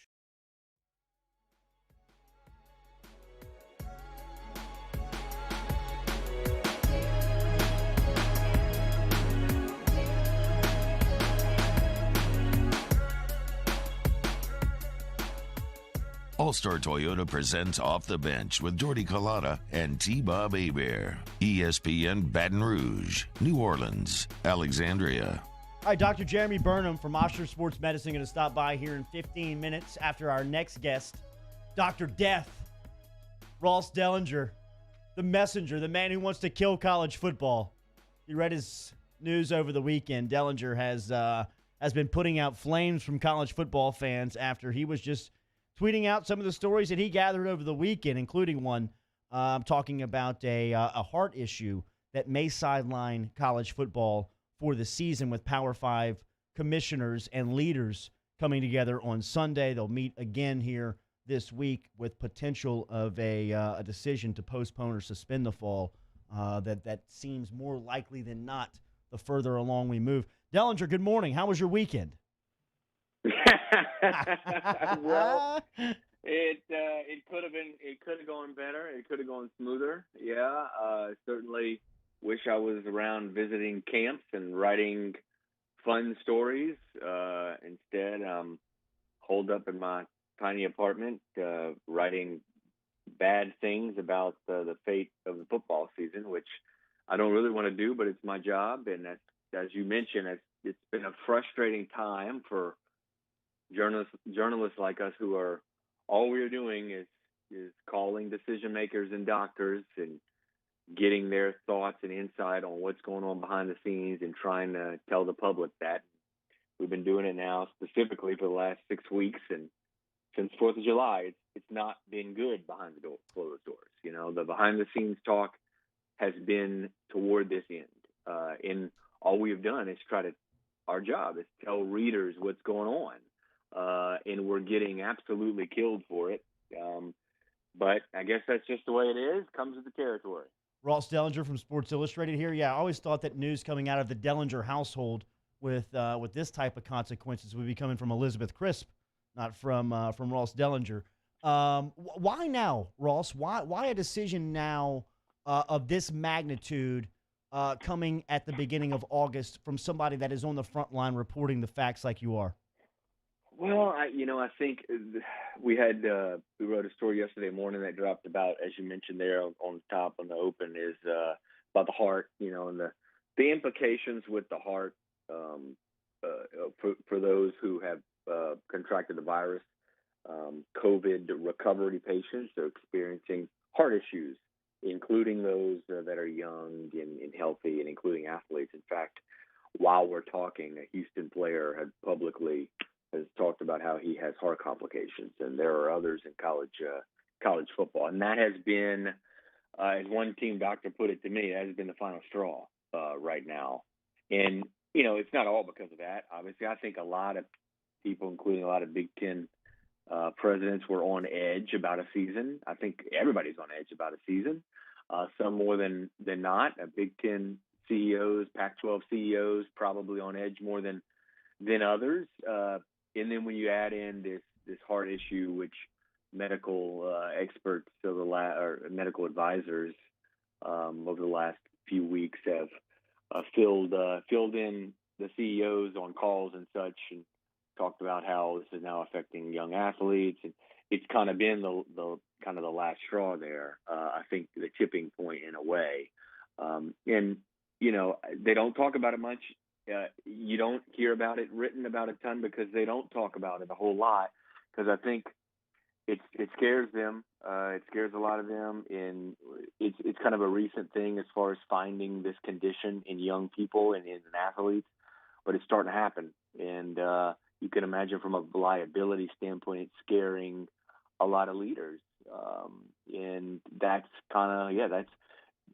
that's part of what got us to this point, is this heart thing. But there are many more, of course.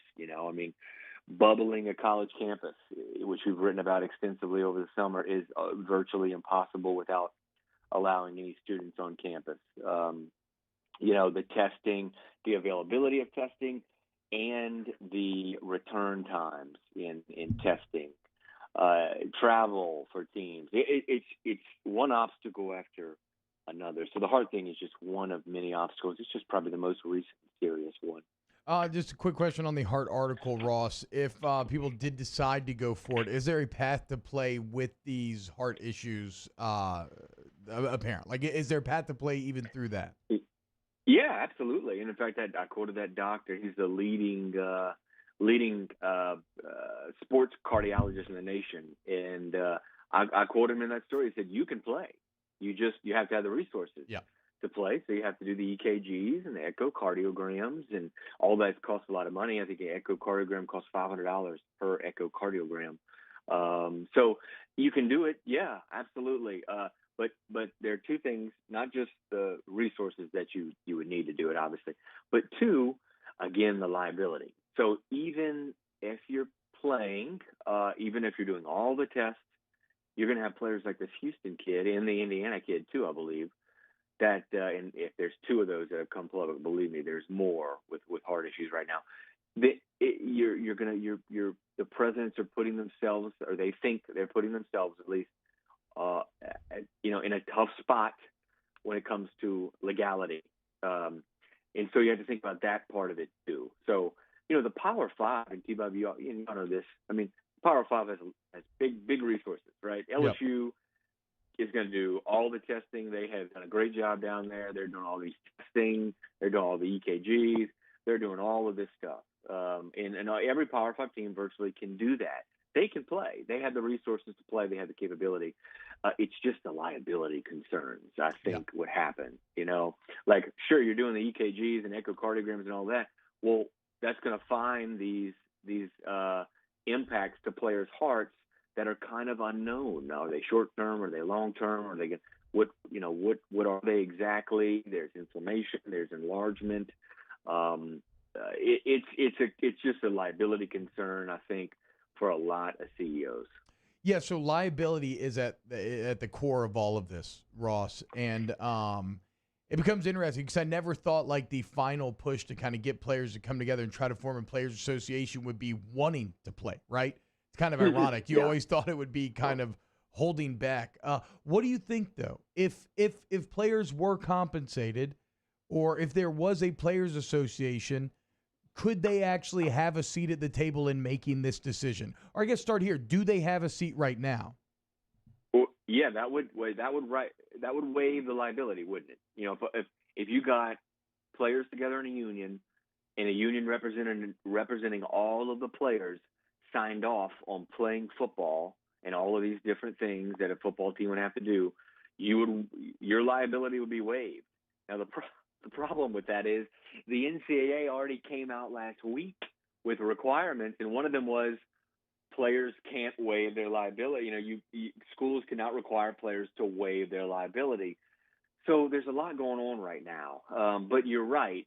In a lot of ways, if there was a union of some sort, the CEOs would probably, and when I say CEOs, presidents, chancellors, things like that, they would have conference commissioners. They would have less concern about liability because players have a union and they've waived their rights. You know, they've waived in a lot of ways. They've signed off on this. So that could work. But man, guys, it's too late. You know, it's unfortunate. And I'm not saying it's all completely down the tube yet, but man, we are late in the process for this happening. So I don't want to say it's too late, I guess, but we are really late in the process to cobble together a union, cobble together, you know, a universal plan and get, it's just really late in the process. And you got to think politically too. There's some political stuff going on probably. It's an election year. You see why the states, there's a lot of the blue states that are drifting toward the side of not playing in the Midwest, Northeast, and the West Coast.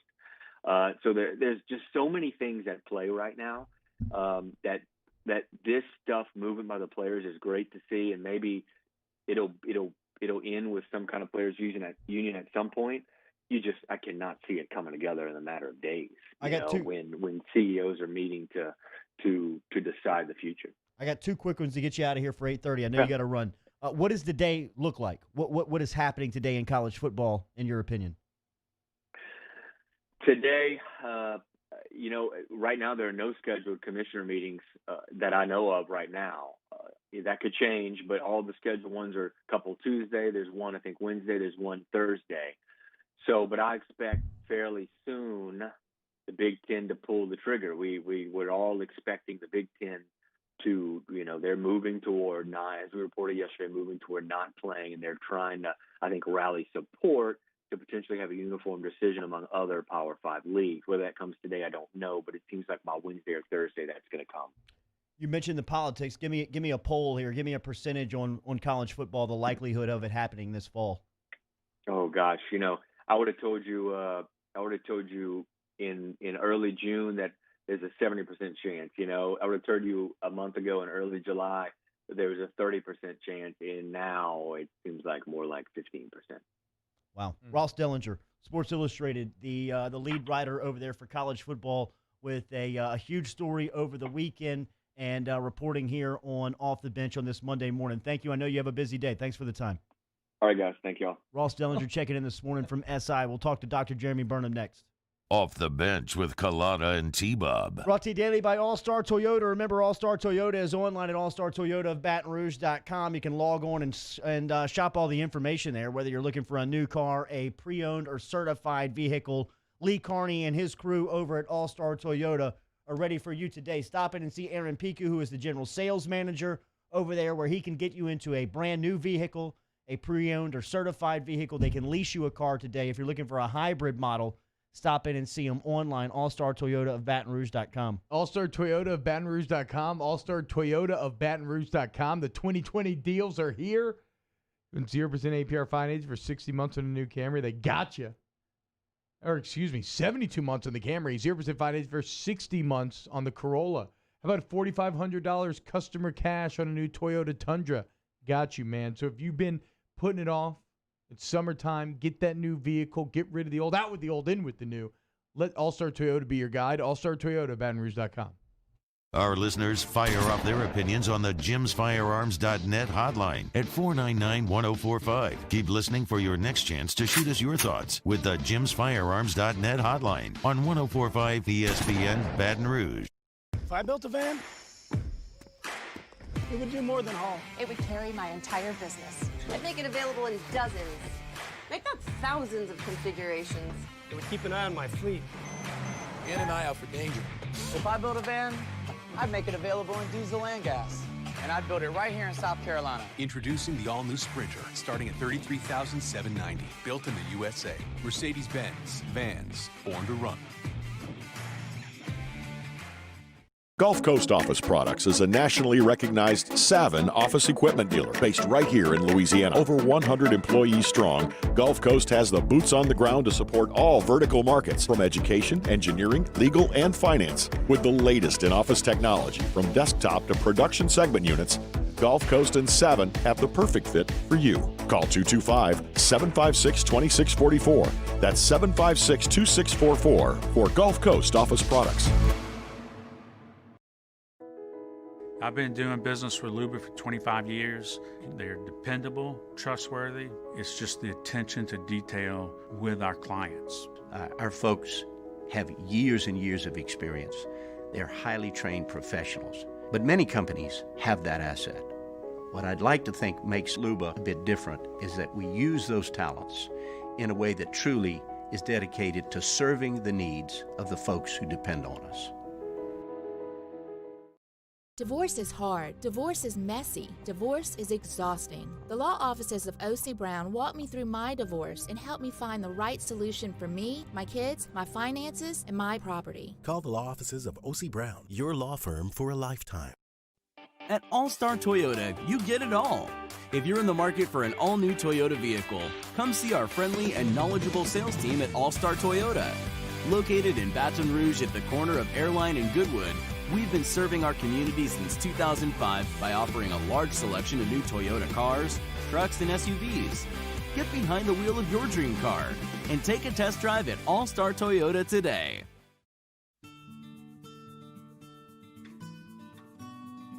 This is a house call. This is a follow-up appointment. This is a diabetes checkup. This isn't just more convenient care, it's more advanced care. This is innovating healthcare at Louisiana's #1 hospital, Ochsner. Our big New Year sale is going on now at Corval Toyota in Opelousas, and you can get $3,200 off MSRP on a 20 Tacoma TRD or lease a 2020 Tacoma Special Edition for $209 a month. Come on down to Happy Town. That's Corval Toyota in Opelousas, Happy Town, USA. Hey, it's Matt Moscona. Join us for Monday's AFR, presented by Relief Windows. We'll react to the SEC schedule and the latest from the bubble. Monday's AFR. Join us, 3 to 6, 104.5 ESPN Baton Rouge.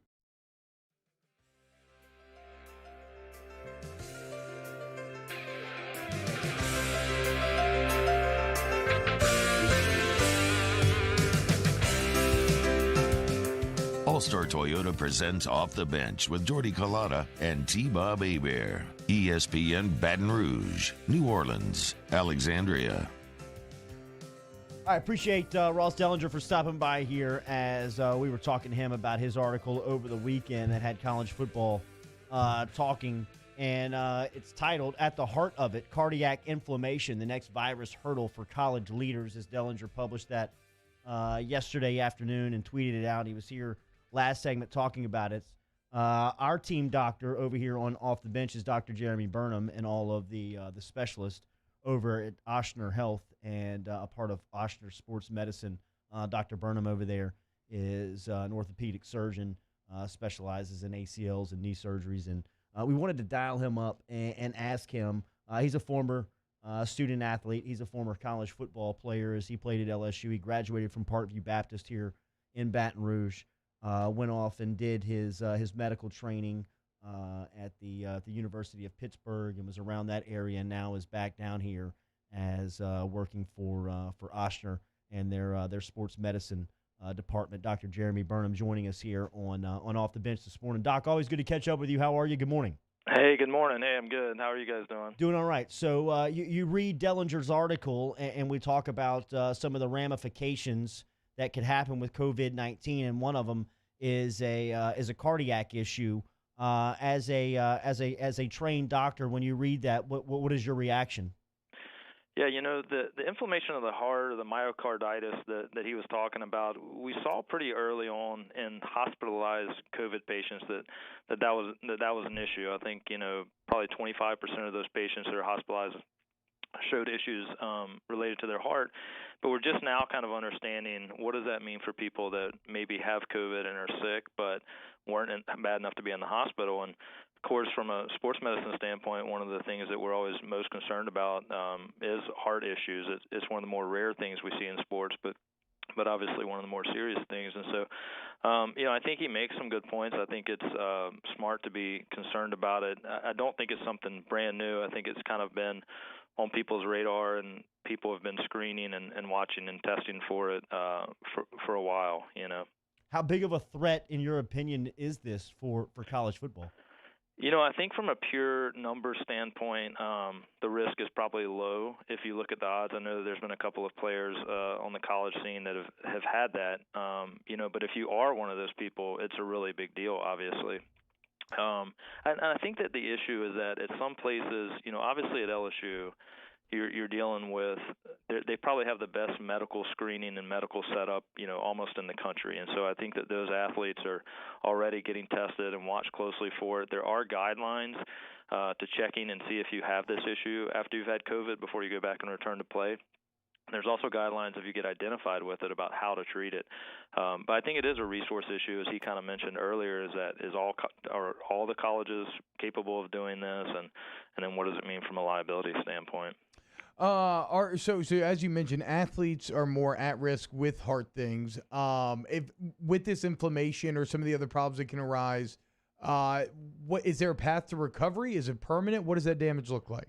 Yeah, I think we can't say for sure whether it's permanent, but we think that people probably recover from it. Myocarditis is something that can happen after lots of different viruses. It just seems to be maybe more common after this virus than some of the other viruses.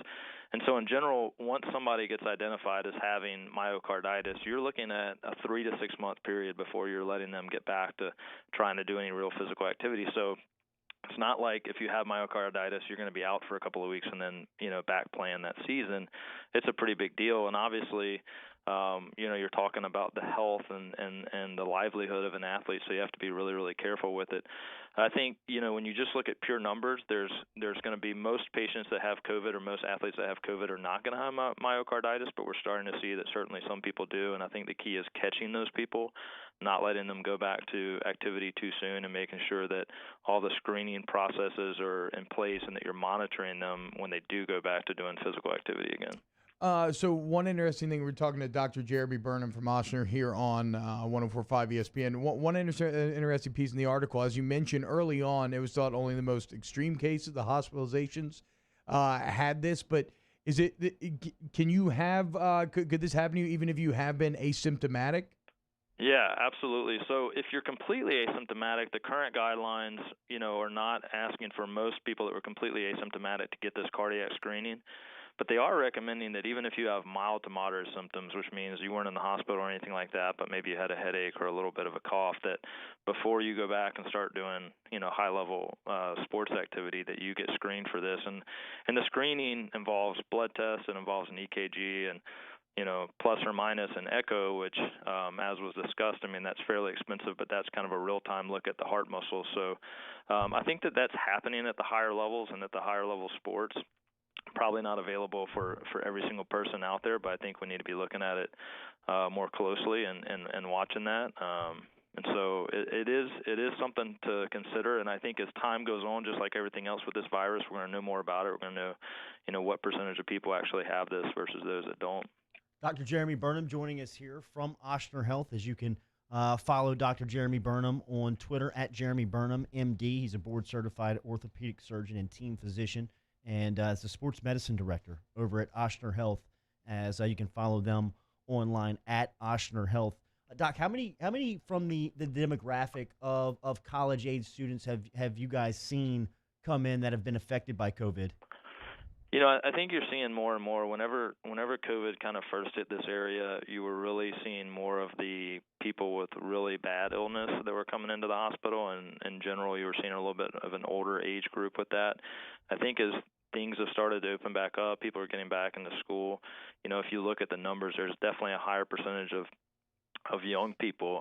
Most of the time, this is not requiring hospitalization, but certainly we're seeing that more. And part of it is that we have more testing per capita than any state in the country right now, and so we're just testing more people, which is a good thing because we're able to find these people that maybe didn't have symptoms or they had mild symptoms, and once they know that they have COVID, they're able to kind of stay away and isolate from spreading it to other people.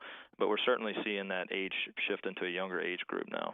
Dr. Jeremy Burnham joining us here. Doc, I have mitral valve prolapse that I was diagnosed with when you and I were together in high school, and I had to sign a waiver. Like, I still have to sign a waiver when I go to the dentist.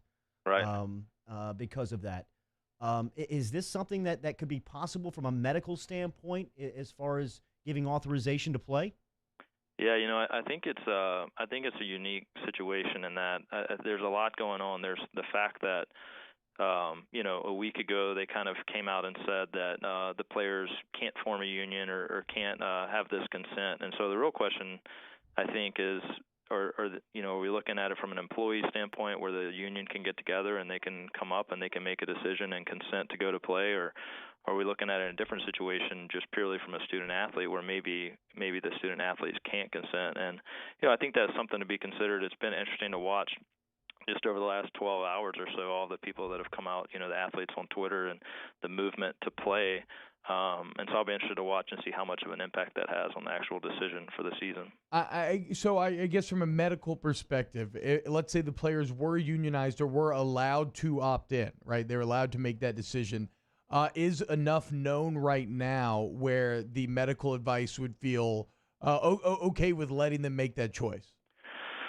Yeah, I think that's complex. I think if you have all of the screening and monitoring tests in place, I mean, just like with the spread of COVID, a lot's been talked about the fact that maybe the safest place for a student athlete is on campus or at the football ops building where they have all of this infrastructure in place to monitor for COVID symptoms, to test people.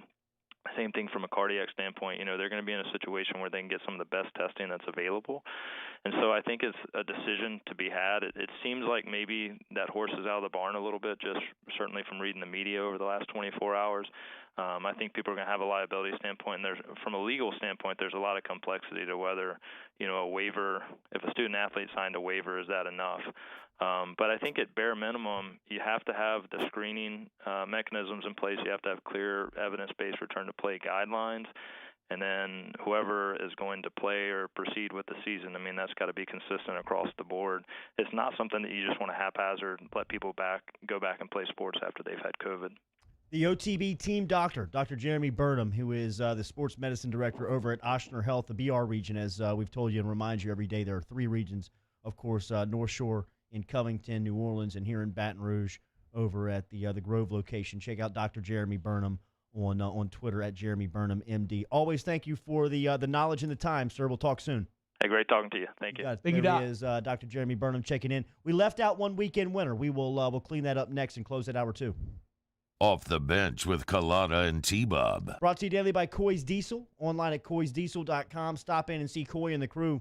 If you had trouble over the weekend with your light, medium, or heavy-duty diesel truck, you can shop them online or get to them online at coysdiesel.com. Once you get to the online site at coysdiesel.com, a text box will pop up with a service representative where you can schedule a service call. You can chat with sales. You can get on the road and they offer that 24-hour roadside assistance. So if you need roadside help for your light, medium, or heavy-duty diesel truck, get online, and Coy's Diesel can help you out today.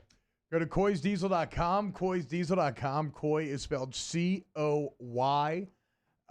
Look, it's right there in the name. It's Coy's Diesel. So if you have any diesel vehicle needs, go to Coy's. You go on the website, you get 24/7 emergency roadside assistance. You can shop by part, make, model here. You just drop it in the menu, and they can find you whatever you need. You need financing, service. It's a one-stop shop. coysdiesel.com. In times of need, get a full list of phone numbers, websites, and other important emergency information on the Demco Stormwatch page at 1045ESPN.com.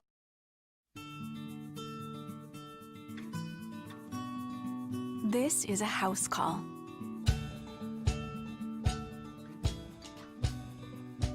This is a test result.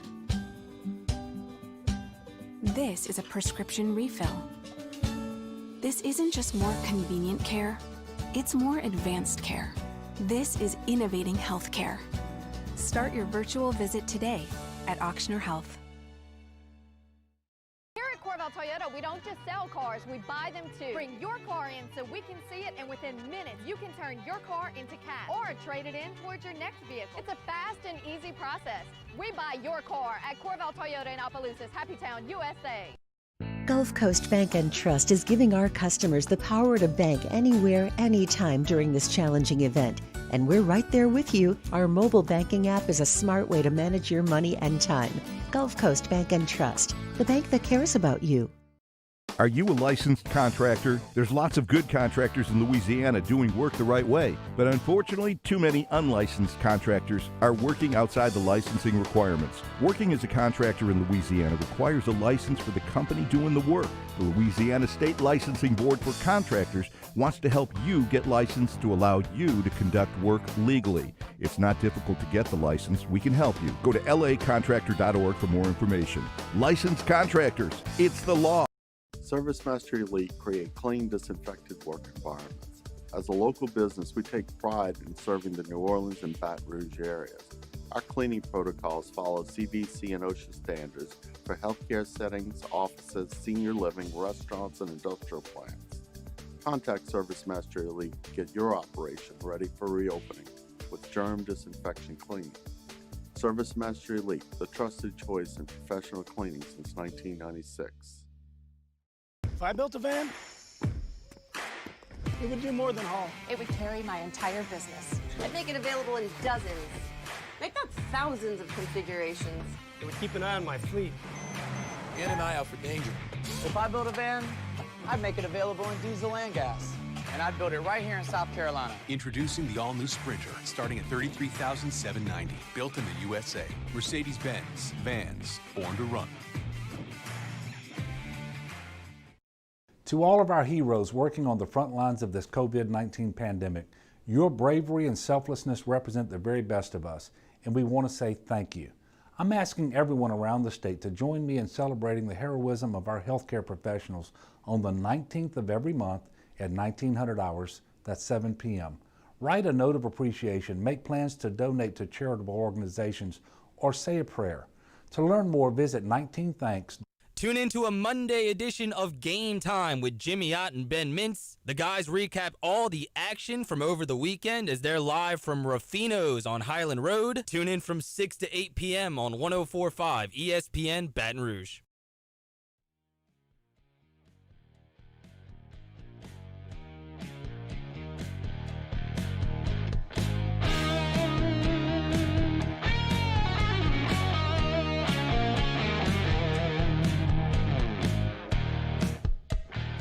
All-Star Toyota presents Off the Bench with Jordy Collada and T-Bob Hebert. ESPN Baton Rouge, New Orleans, Alexandria. All right, good stuff from Dr. Jeremy Burnham over at Ochsner Sports Medicine. Remember, we remind you of Ochsner. There are 3 locations: New Orleans, Baton Rouge, and of course over in the North Shore in the Covington area. If you were a weekend warrior or a professional athlete or just somebody who is active that is going through some aches and pains, Ochsner can get you into one facility and get you back onto the field, the court, into the pool, wherever you are active at, from one-stop shop over in Covington, New Orleans, and Baton Rouge. Check them out at ochsner.org. One of the weekend winners that we left out. Do you want to read this Brett McMurphy tweet real quick from 2 minutes ago? Yeah, go ahead. This is Dan Patrick. This is from Brett McMurphy at Brett_Murphy on Twitter. Dan Patrick reports Big Ten had internal vote and by 12-2 margin, league members opted on not having a fall football season. Nebraska and Iowa were the only schools that voted to play this fall. Dan Patrick said Big Ten and Pac-12 would cancel fall seasons on Tuesday. Wow. So some of the news that Dellinger tipped us off on earlier this morning is starting to happen as Brett McMurphy is tweeting out that conferences are starting to cast votes on what the college football season is going to look like, and it looks like it's going to be extinct here in the 2020 campaign. Some of the college football players that we left out of, that's sad news. I guess if you want to give real time reaction to it. Yeah. I mean, I guess we probably we don't have to react to real time because, I guess it's not 1,000% confirmed, but it seems inevitable. It does seem inevitable. It's a huge bummer. I hope you like the NFL. NFL big winner. Huge winner. I think I would play on Saturdays. I mean, all of our resources definitely are now be playing on Saturdays right? if I'm the NFL. Absolutely. Like I'm immediately thinking like, okay, I can do like a Saints companion show and like we can do like Saints pregame, Whiskey and wine. postgame. Whiskey and wine. Yeah. Like everything is going to move to the NFL bucket. But. Cade York over the weekend was a weekend winner. I don't know if you saw this. LSU Barstool posted this. Avery Atkins loaded up a couple of the boys and took them over to Auburn for the weekend. They were on Lake Martin in Auburn, and Avery Atkins is the holder here. Cade York is the kicker. Max Peterson is the deep snapper, and AJ Aycock is the one who filmed it for LSU Barstool as they posted it up. But they were on Lake Martin in Auburn, Alabama. It is a perfect snap, a great hold, and Cade York kicks one. I'd say what? Fellas, don't let me exaggerate. 80 yards? I mean, No, I was going to say 50. Yeah, it's probably about 50 for sure. I was going to say 50 yards, but he kicks it right into the gut I mean, of it a could moving be longer because that's an angle. And it looks like it. I mean, it is going with the wind, as you see the flag there as it's waving into the wind. But he hits whoever is on this jet ski, and he's got this jet ski maxed out, and he hits the guy right in the gut. He lines it up. Kicks it right into him. From about 50 out on Auburn on Lake Martin. Wait, what a setup on Lake Martin Isn't as it? well, huh? Avery Atkins. Looks pretty damn. Hey, ball. Oh, is that Atkins' Yeah, this is crib? Okay. Atkins is Shout out to the specialist, dude. He's the holder in this one. Okay, that's how the holder's so smooth. Then that makes sense. I was wondering who his boys were that were randomly operating the snap kick so well. Max Peterson's is the center. Shout out. Avery Atkins is the holder. Max Peter. Cade York is the kicker. Griffin Brown was the guy who caught it. Okay, not a lot of love for the receivers. Griffin Brown's the guy who was that driving the jet ski? Does he get left out? Everybody else got named? I mean, doesn't it look like that there's one man driving the jet ski? Oh, is there not a guy on the back? No. Can I get this full screen behind me again, okay. Danny? I'm pretty sure there's somebody on the... You're right. Somebody's hanging on the back. I don't know if they catch it or what, but somebody got left out. Either way, shout out Cade York. We may not get to see you kick this fall, but it was a great freshman year. So what are we going to do with no football? I mean, like now we need to start planning on what are we going to do without football. Should we develop our own league? Should we start our own league of games that we could? I mean, Dan, you're looking for content on YouTube. I mean, we could go, a couple of team captains here. I'll be a team captain. Moscona go team captain. I got first pick. I'll take Hester off the top. Somebody get Dwayne Johnson on the phone. The Rock? Yeah. He owns the XFL, bro. You don't think he can help us make a league? What are you talking about? Real talk, an XFL bubble. I know it's probably too late to get this together, but if you could get one rolling by mid-fall, get an 8-game schedule going, there would seem like there would maybe be something that you could do there. I mean, boys, we got to start thinking about something. I mean, think about the percentage of content that college football chokes up here on Off the Bench from the months of about September through January. Yeah, it's like literally what the entire YouTube channel is based around now. Yeah, it is. So we are looking at a black hole coming up here that begins just about today. So we're gonna need an emergency meeting of our own here. We're not. It's not. It's not all dead in the water yet. Who's not? It's not all dead in the water yet. I'm Says saying that there's still a Hail Mary chance. T. Come on now. I don't think everybody's playing. I'm just saying. I don't know. what do they say? Necessity is the mother of invention? I do think that the SEC will be the last league to cancel. That's what I'm saying. If anybody's going to try to figure out a way out of this, it would be the SEC. They are going to... just means more, Jordy.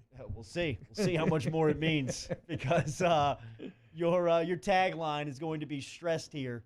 As think about the big winner. Who's the NFL's the biggest winner here? The problem is for a lot of golf these schools, is a huge winner. I mean, think about the Masters now.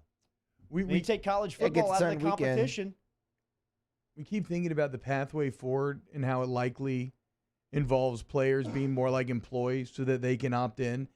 And the problem with schools wanting to do that is that I think there's a real argument made that the loss in losing this season would be much less than the loss in allowing players to unionize. So, I don't know. It doesn't feel very good because you're right. The Hail Mary would be something like the SEC breaking off, giving a chunk of the revenue to the players, and then having them opt into play. And none of that. It's too late. Whoever is fighting that fight in Indianapolis in the NCAA's office needs to be fired because that's a lost cause at this point. You need to start thinking of ramifications and remedies down the line on how you're going to work together. Exactly. If you still think you can stop this, you are dead in the water. It is going to happen. Yeah, they need to talk about how can we still take money off the top of this while giving them money. Like maybe we get less money, but we still want to get money. Hour 3, the Pelicans still suck. T-Bob's going to tell you all about it.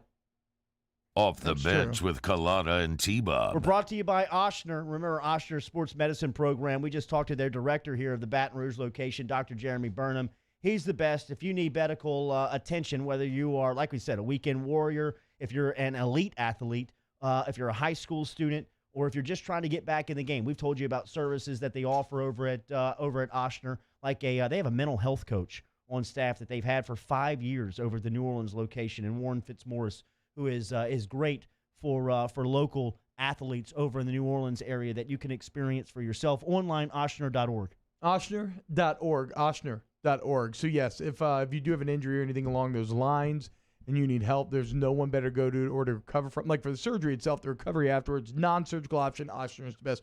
But what about Ochsner Performance Training? You want to get bigger, stronger, faster. You're going to maximize your athletic potential. See how good you can really be. Ochsner Performance Training will bring you there. Go to Ochsner.org today. That's Ochsner.org. I've been doing business with Luba for 25 years. They're dependable, trustworthy. It's just the attention to detail with our clients. Our folks have years and years of experience. They're highly trained professionals. But many companies have that asset. What I'd like to think makes Luba a bit different is that we use those talents in a way that truly is dedicated to serving the needs of the folks who depend on us. If I built a van, it would do more than haul. It would carry my entire business. I'd make it available in dozens. Make that thousands of configurations. It would keep an eye on my fleet. Get an eye out for danger. If I built a van, I'd make it available in diesel and gas. And I'd build it right here in South Carolina. Introducing the all-new Sprinter, starting at $33,790. Built in the USA. Mercedes-Benz. Vans. Born to run.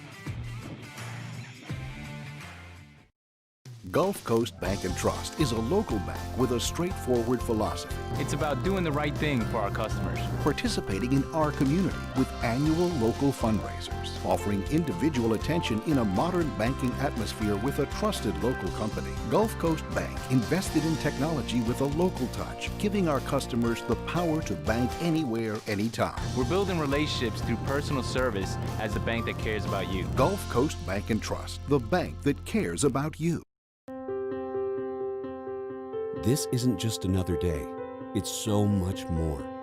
Kelly's life was put on hold when her Ochsner primary care doctor discovered a rare blood disorder. Her doctor connected her to an Ochsner care team of cancer, heart, and kidney specialists.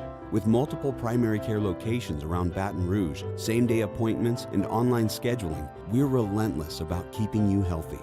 Ochsner Baton Rouge, innovating healthcare for Kelly. Crime has serious consequences, but anyone can make a mistake. If you find yourself in trouble with the law, know that you have rights, and it's okay to demand them. The law offices of O.C. Brown are here to protect you and your rights. Felony or misdemeanor, DUI or drug charge. No matter what crime you're accused of, you still have rights. Let the law offices of O.C. Brown uphold them. Call 225-343-1111. Your law firm for a lifetime. Are you a licensed contractor? There's lots of good contractors in Louisiana doing work the right way, but unfortunately, too many unlicensed contractors are working outside the licensing requirements. Working as a contractor in Louisiana requires a license for the company doing the work. The Louisiana State Licensing Board for Contractors wants to help you get licensed to allow you to conduct work legally. It's not difficult to get the license. We can help you. Go to lacontractor.org for more information. Licensed contractors, it's the law. Divorce is hard. Divorce is messy. Divorce is exhausting. The law offices of O.C. Brown walk me through my divorce. Hour is brought to you by Spencer Callahan Injury Lawyers.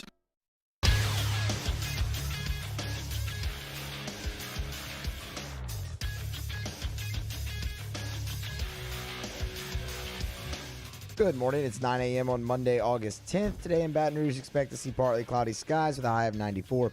Coming up on OTB OT, the Pelicans are eliminated. Scott Kushner will be here to talk about it at 9:30. You can follow today's show by joining us inside the 104.5 ESPN Huddle app, brought to you by Bayou Ford, on Twitter or Instagram at OTB_ESPN. Watch us live on the 104.5 ESPN YouTube channel. Subscribe. Get over to the Off the Bench YouTube channel and subscribe there as well. Set your notifications. New content is posted every single day. OTB OT starts right now.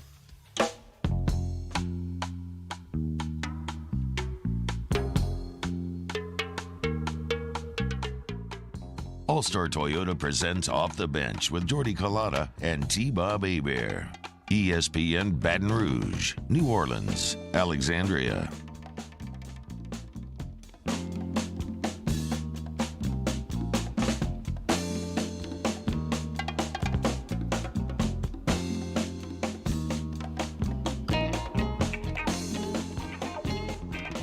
Welcome back. Off the Bench, hour number 3. Getting right now. I obviously want to talk some Pelicans this hour. It's kind of been buried in the news cycle now, but the New Orleans Pelicans season did come to an end yesterday, following what was a really overall just an abysmal performance in the bubble. So frustrating. It's frustrating. The bubble, it's frustrating. Shout out to all my Beer Fest fans. We'll get some of that Alvin Gentry post-game sound, as some of it is quite shocking and probably shows you why I do not believe that Alvin Gentry will be the Pelicans coach next season. We'll kind of start that as well. We'll kind of do a post-mortem, if you will, an autopsy on the year. What organs were working? Who are you replacing? You need a hip replacement. Does that knee get to stay here? We'll break it down next. Or we'll break it down sometime this hour. Scott Kushner is going to come on at 9:30 and talk Pelicans. The problem is that although I found this, all very fascinating, have all these notes on it and all these thoughts on it, and it's like, it's something that I find to be very interesting. It just all feels so small in comparison to what's going on currently with college football, and the fact that it's looking harder and harder to not have college football. And really, I think if you look at the guests that we had on today, and I would argue that they are guests that are well-positioned to comment on these matters, right? You had an assistant athletic director.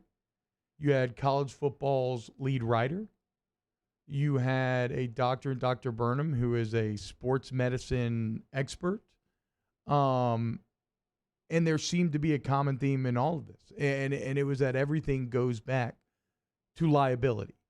And so whether or not you agree, like Dr. Burnham came on here and he pretty much supported everything that Ross wrote and the concerns about playing college football in the COVID era and the potential impact that it could have. He supported all medically. But guess what? Even if you don't agree medically, right? Even if you don't believe that this is what actually happens, or that COVID is that dangerous, or any of these other things, like your opinion on those matters, it's almost not really relevant. Because the bottom line is, as everybody has talked about today, it all comes back to liability. And the fact that these players are not employees, and so they cannot opt in without the schools exposing themselves to liability. And so we have entered this weird upside down where for a lot of schools, LSU included, the resources are such and the facilities are such and the medical teams are such and the attention to detail are such that these players are safer on campus. Like I do believe that. Unless you were to go home and just never leave your house. I mean, and this is a lot of the sentiment that the players expressed on Twitter. They feel safer within those walls. I mean, think about it. You walk into the LSU building, there are automatic machines checking your temperature, trying to catch if you're symptomatic at all. The second you are symptomatic, they immediately engage in contact tracing and they have protocols developed in terms of one guy to a weight rack and staggering group times. Like, they have left no stone unturned to help keep these players safe. There's constant testing. If this was to happen and heart testing got added to the mix, LSU would do that as well. And if you do get sick through LSU, you would have access to top-notch medical care. Money's not an issue. And so if you go home, well, then all of that is out the window. And it is a bit more lawless feeling, right? And it comes down even more to personal responsibility, which, as we know, with 18 through 22-year-olds, although they are adults, personal responsibility is something that we're all always trying to improve upon, right? And so, yeah, I think there's a clear argument to be laid out that players are indeed safer on campus. So then why are they making this decision, right? I thought that player safety was at the crux of the issue, and that's where the breakdown is. So whether or not you believe players are safe, whether or not you believe COVID is real or fake, or the effects are real or fake, it doesn't really matter because these schools are liable. And I'm not a lawyer, and I'm sure the lawyers could explain it better, but I would imagine something like a class action lawsuit would be some of the biggest threats. If you are a leader in charge of decision making, you have to ask yourself in making these decisions, what kind of vulnerabilities do you open yourself up to? And if you are requiring these students to be on campus to play football, and then you are going to make millions of dollars in revenue while the players are not getting paid, and then you're going to have players that end up with heart problems, players that end up getting sick, and the obvious nightmare scenario of a player actually passing. No matter how small that number is, that would cause huge waves. And all of a sudden, you are liable. And then you have to go and defend yourself in court on why these players were made to play, because you can't opt in if you are not represented, right? If you don't have a players association that can opt in, you have to answer questions about why these players were forced to being paid amidst the current setting. And if you are a CEO or a decision maker, I don't think it's hard to put yourself in those shoes and understand how that would be a major concern.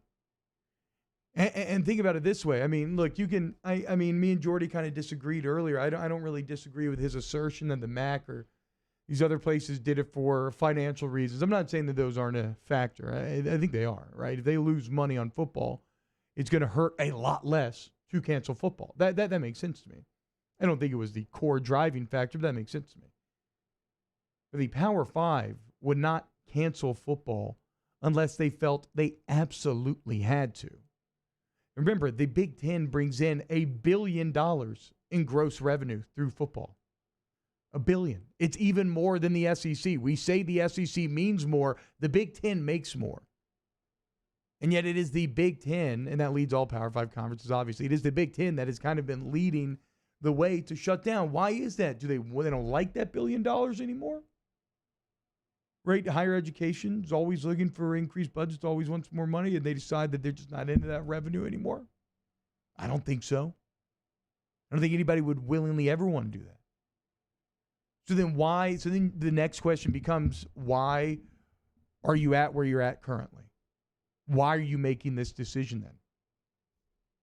And that goes back to liability, and that goes back to the potential fallout from forcing players to play and something bad happening, and what that would expose you to, that the potential fallout could be far more expensive than that $1 billion that is left in the short term. Remember, I mean, in anything in life, ultimately money is the main motivating factor, right? I mean, look at the Washington football team's old nickname, For years and years and years, there was movement after movement about trying to get it changed, and a ton of people felt like it was really messed up. But what eventually pushed it over the edge? What was the final straw? It was the money.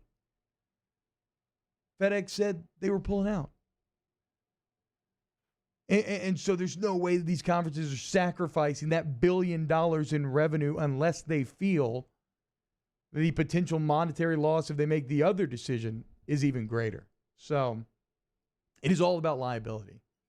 And unfortunately, these are conversations that could have and arguably should have been had many, many moons ago, as Ross alluded to. It's probably a bit too late to try to get something like it. Not probably. It is too late. There's so much red tape. Because I'm not a lawyer. So, again, I don't know how this would work in regards to Title IX and the NCAA as a whole. But, I mean, legal changes, laws would have to be changed. I think it's time to just take a capitalistic approach with college sports. Get rid of amateurism.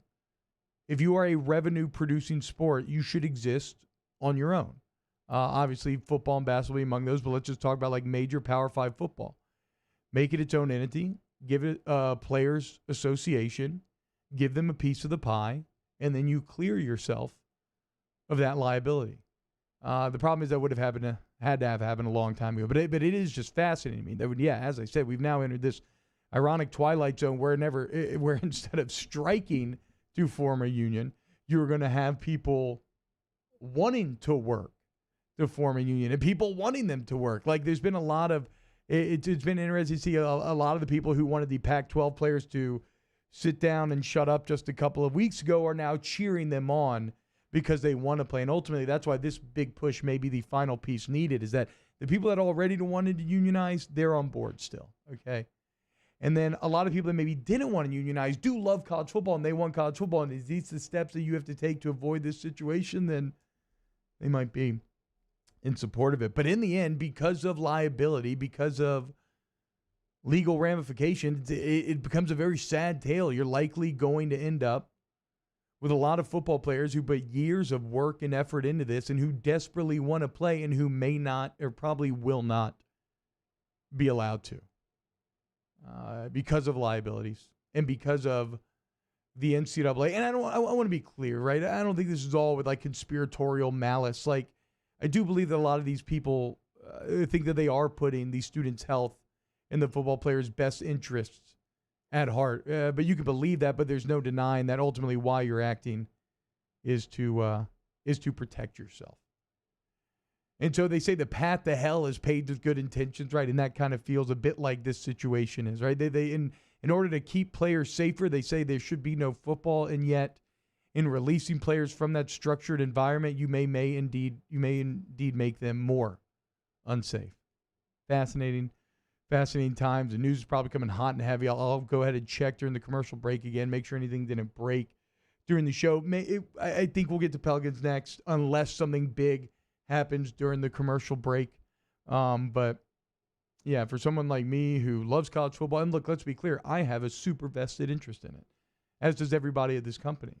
We are propped up by LSU football. It is how we are allowed to do the job that we do with your support. It's how we get advertising dollars to produce all of this. And so it's an incredibly, I mean, when I heard this news yesterday, you would have thought I got a death sentence. I was very morose. I've been listening to sad songs constantly. I've been moping around kind of with my head down. So this bums no one out more than me. And it just sucks. And you know what the worst part is? I don't even know that there was a great way around this, right? I'm sitting here and I'm talking about getting rid of amateurism and all these things. And I believe that those are steps that need to be taken. I believe that those are steps that could have maybe prevented this situation. But ultimately, like a lot of the other stuff that is related to COVID and 2020, it's just a really bad break. Just really bad luck.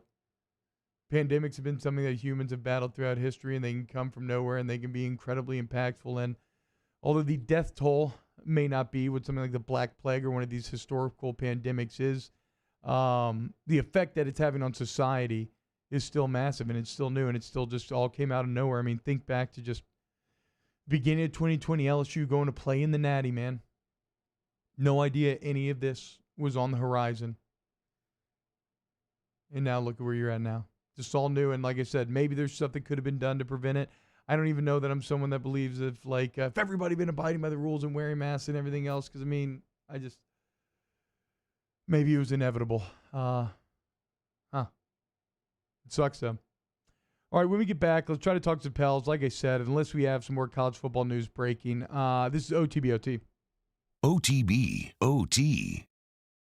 Hi, this is Mike Greenberg, and I am coming back to ESPN Radio. Every day, we will dive into the biggest stories, talk to the biggest names in sports, and be your source for breaking news. Middays at 11, starting Monday on 104.5 ESPN Baton Rouge. Service Master Elite create clean, disinfected work environments. As a local business, we take pride in serving the New Orleans and Baton Rouge areas. Our cleaning protocols follow CDC and OSHA standards for healthcare settings, offices, senior living, restaurants, and industrial plants. Contact Service Master Elite to get your operation ready for reopening with germ disinfection cleaning. Service Master Elite, the trusted choice in professional cleaning since 1996. If I built a van, it would do more than haul. It would carry my entire business. I'd make it available in dozens. Make not thousands of configurations. It would keep an eye on my fleet. In and eye out for danger. If I built a van, I'd make it available in diesel and gas. And I'd build it right here in South Carolina. Introducing the all-new Sprinter, starting at $33,790. Built in the USA. Mercedes-Benz. Vans. Born to run. To all of our heroes working on the front lines of this COVID-19 pandemic, your bravery and selflessness represent the very best of us, and we want to say thank you. I'm asking everyone around the state to join me in celebrating the heroism of our healthcare professionals on the 19th of every month at 1900 hours, that's 7 p.m. Write a note of appreciation, make plans to donate to charitable organizations, or say a prayer. To learn more, visit 19thanks.org. Thank you, and God bless. Gulf Coast Bank and Trust is a local bank with a straightforward philosophy. It's about doing the right thing for our customers. Participating in our community with annual local fundraisers. Offering individual attention in a modern banking atmosphere with a trusted local company. Gulf Coast Bank invested in technology with a local touch, giving our customers the power to bank anywhere, anytime. We're building relationships through personal service as the bank that cares about you. Gulf Coast Bank and Trust, the bank that cares about you.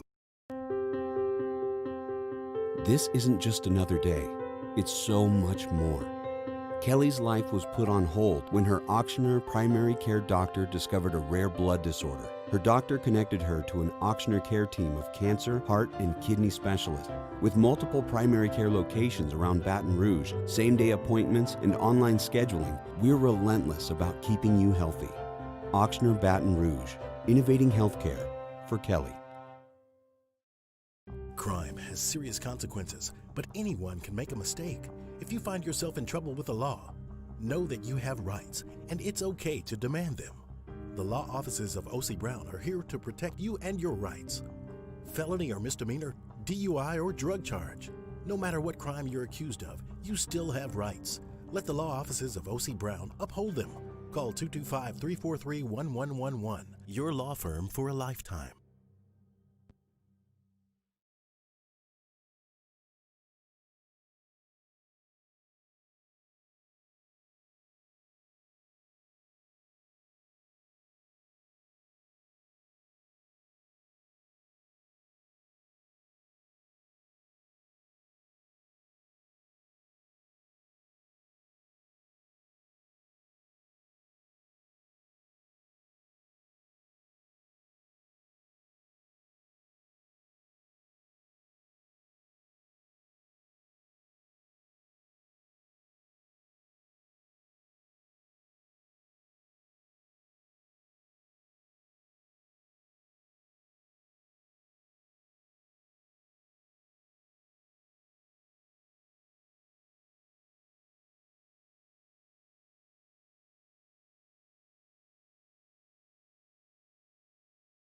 Yo, join us for Monday's Hanging with Hester and Haney, presented by Richards Honda. Guess who's back, back again. Oh my God, we're back again. That's right, Haney's back on 104.5 ESPN Baton Rouge.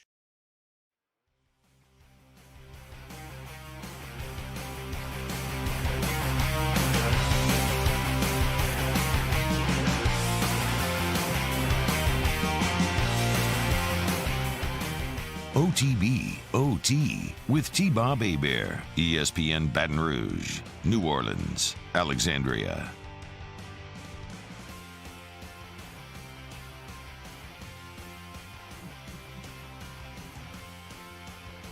Oh my God, somebody in the huddle just responded to a college football-based conversation with, what about the shootings in Chicago last night? If you needed an idea of how politicized this entire thing has become, I mean, I don't know about y'all. I guess I'm just going to be open with my feelings just here, just like as I'm just reading all this. It is just, I mean, the environment is just so toxic everywhere in society right now. I don't mean like toxic with virus chemicals, although I guess they're out there too, but just toxic in terms of human nature, in terms of how we deal with each other.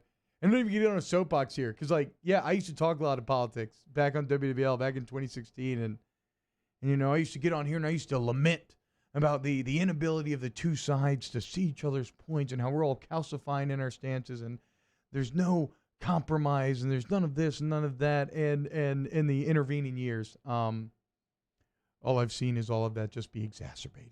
Politics are without question the most exhausting thing on the face of the planet. And I hate them. Well, and now everything is politicized. I mean, you literally can't have a subject that isn't touched by it. I don't know, man. I'm fascinated to see in 100, 200, 1,000 years, right? Whenever we get a little distance, in the same way that we look back on the Roman Empire and their like political struggles, some of which are fascinatingly similar to ours, some of which are just way different. Like, you got to be careful trying to compare ancient stuff to modern day stuff. But I do wonder, when we look back, will we see like what role in this increased partisanship, in this increased toxicity, did things like the internet play? Did things like social media play? I do feel like a lot of stuff that we touched on, you know, people have been touching on for over a decade now, have just continued to come to light and continued to happen, which, you know, just all things about how in a social media age, you kind of give yourself an echo chamber, right, where you surround yourself with people that agree. It means that you end up, like I said, further calcifying in your stances, and there's just no middle ground to be had anywhere. And it just, you never know what to believe, right? In the age of information, which we are currently in. I mean, think about that. Think about something like the internet, and then understand why we're suffering these ripple effects, okay? The spread of information throughout history, whenever there's a key breakthrough in that regard, the impact is massive, right? You learn to write, all of a sudden, you open yourself up to having like laws that can be codified throughout an entire empire. You open yourself up to being able to keep track of finances, and trade can grow, and all these things, all because you learned how to write. Well, then reading and writing's only for the elite, right? Only they are the ones that have access to being literate. Well, then all of a sudden something like the printing press comes out. What? Now there's like books, not in Latin, in common language that people can understand. Books everywhere. Dan Carlin uses the phrase intellectual contagion. So look at how the printing press changed the world, right? And the impact that all of a sudden the common people were more empowered to think for themselves, to make decisions for themselves. In places like the church and like government, they lost a lot of that power. And then you think about something like the internet, which is like the printing press on steroids, okay? I mean, literally the entirety of human knowledge that we have amassed in our history, recorded human knowledge, I should say, what we still have, is in our pocket at any given time, and everybody can access it. Any question you have about life is right there at your fingertips. I needed to caulk something this weekend instead of giving the Pelicans game my full attention. It's a great decision. I went on the internet and I looked it up. And so this is to say we are in the age of information. It is all around us. It is ubiquitous. It is so readily available. But the problem is, in the age of information, everything is disinformation, right? Because no matter what you have an opinion on, you're always going to be able to find that video or that study or those talking points that support what you believe in. So I don't even have a great overarching point in all this. Like I said, I'm just kind of riffing off the top of my head about some of my current frustrations and view on how all of this works out. And I have no idea how all of it works out, because I have no idea how we ever learn to return to civil discourse. And then you know what? You read history and you wonder, did we ever really have civil discourse? Was it because we couldn't create our own echo chambers like we can currently in the past that maybe led to the non-civil discourse being less exemplified and kind of brought about. Like was it not as bad because you couldn't find other people to support your points as easily? I don't know. I mean, some people argue that this is unprecedented. Some will argue that it's politics as usual. I think it's probably politics as usual, just exacerbated by information. So yeah, I don't have any answers, man. I'm just someone who sits here. I've sat here in a very public forum for my entire adult life, past 7 or 8 years, and done radio, and so I've seen these conversations take place firsthand. And I'm probably hearing for the most extreme voices on both sides a lot of times. But just the toxic nature of anything that isn't football, right? I mean, anything outside of the pure analysis on the game, which can get argumentative, but it's more, it's a fun argument of just the toxicity of everything involved. I don't know what to believe anymore. So people are going to believe what they believe, right? Is Ross Dellinger reporting? I think he is. I think he's just talking to decision makers and relaying the messages that they're giving him. I think there's a reason why the age-old adage, don't shoot the messenger, it exists, right? It's because when you get bad news, you get pissed off on the person that gave you bad news. But I think he's reporting, right? But there's a lot of people that don't. There's a lot of people that think that he's in on it. He's a part of the conspiracy. He wants college football to be shut down. Same thing for Dr. Burnham. He's a doctor. He came on here and said a lot of medical things, right? And it was a lot that exposes a lot of the risks of playing this season and some of the liability issues that could crop up from that risk. And yet, if you don't want to hear it, it's not that he's a doctor, it's he's suddenly a part of the conspiracy as well. So, I don't know. I guess I'm just lamenting. I'm lamenting the loss of college football. I'm lamenting the loss of us to communicate as a society. Lamenting the loss of what the loss of college football could mean for this region. It just sucks from all angles.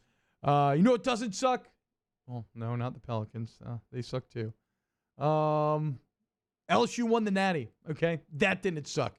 That's like the rock in this storm, okay? If anything else, just remember 2020 may be terrible, but at the beginning of 2020, you were gifted that beautiful golden joint of a trophy that made you college football national champions. And it looks like you'll probably be national champions for another year. All right, when we get back here on OTB, we will welcome in Scott Kushner. We will talk to him about the Pelicans, which I had like a whole, autopsy plan, who you want to keep, who you want to go on from, but maybe we'll get there later. We'll just ask Scott some questions next here on OTB OT. OTB OT. We opened up the playbook and expanded our coverage. Listen daily in high definition on 98.1 HD2. We are 104.5 ESPN Baton Rouge. Are you a licensed contractor? There's lots of good contractors in Louisiana doing work the right way, but unfortunately, too many unlicensed contractors are working outside the licensing requirements. Working as a contractor in Louisiana requires a license for the company doing the work. The Louisiana State Licensing Board for Contractors wants to help you get licensed to allow you to conduct work legally. It's not difficult to get the license. We can help you. Go to lacontractor.org for more information. Licensed contractors, it's the law. Toyota, we don't just sell cars, we buy them too. Bring your car in so we can see it, and within minutes you can turn your car into cash or trade it in towards your next vehicle. It's a fast and easy process. We buy your car at Corval Toyota in Opelousas, Happy Town, USA. Gulf Coast Bank & Trust is a local bank with a straightforward philosophy. It's about doing the right thing for our customers. Participating in our community with annual local fundraisers. Offering individual attention in a modern banking atmosphere with a trusted local company. Gulf Coast Bank invested in technology with a local touch, giving our customers the power to bank anywhere, anytime. We're building relationships through personal service as the bank that cares about you. Gulf Coast Bank & Trust, the bank that cares about you. I've been doing business with Luba for 25 years. They're dependable, trustworthy. It's just the attention to detail with our clients. Our folks have years and years of experience. They're highly trained professionals, but many companies have that asset. What I'd like to think makes Luba a bit different is that we use those talents in a way that truly is dedicated to serving the needs of the folks who depend on us. Gulf Coast Office Products is a nationally recognized Savin office equipment dealer based right here in Louisiana. Over 100 employees strong, Gulf Coast has the boots on the ground to support all vertical markets from education, engineering, legal, and finance. With the latest in office technology from desktop to production segment units, Gulf Coast and Savin have the perfect fit for you. Call 225-756-2644. That's 756-2644 for Gulf Coast Office Products. At All-Star Toyota, you get it all. If you're in the market for an all-new Toyota vehicle, come see our friendly and knowledgeable sales team at All-Star Toyota. Located in Baton Rouge at the corner of Airline and Goodwood, we've been serving our community since 2005 by offering a large selection of new Toyota cars, trucks, and SUVs. Get behind the wheel of your dream car and take a test drive at All-Star Toyota today. Prompt, professional, reliable. If you're looking for a breath of fresh air with your AC and heating needs, call the professionals at Anison Bitter. Anison Bitter, a Rheem Pro partner, keeping your family comfortable for over 25 years.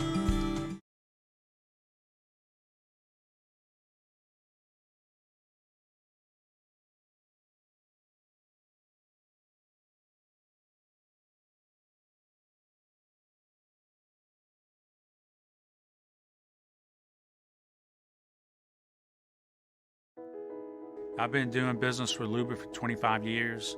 They're dependable, trustworthy. It's just the attention to detail with our clients. Our folks have years and years of experience. They're highly trained professionals. But many companies have that asset. What I'd like to think makes Luba a bit different is that we use those talents in a way that truly is dedicated to serving the needs of the folks who depend on us. If I built a van, it would do more than haul. It would carry my entire business. I'd make it available in dozens. Make that thousands of configurations. It would keep an eye on my fleet. Hey, it's Matt Moscona. Join us for Monday's AFR, presented by Relief Windows. We'll react to the SEC schedule and the latest from the bubble. Monday's AFR. Join us, 3 to 6, 104.5 ESPN Baton Rouge.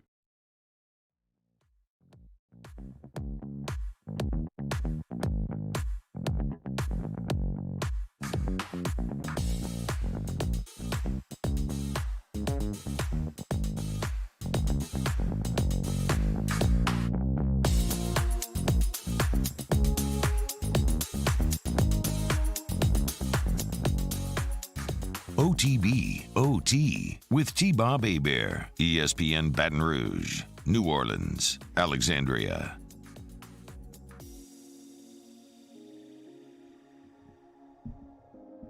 What's up, y'all? Welcome back, OTB, OT. Thomas Bryan asked me, what's new with the Big Ten? Like, why now? Why they change this now?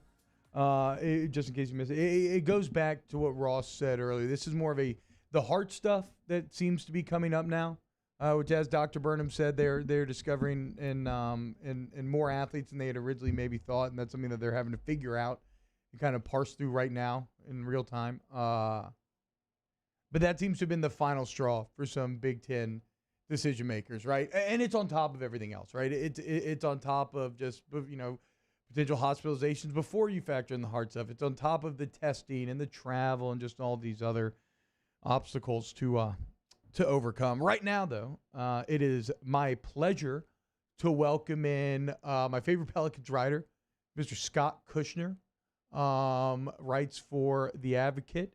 You check out his work on Twitter at Scott D. Kushner. Scott, what's going on, man?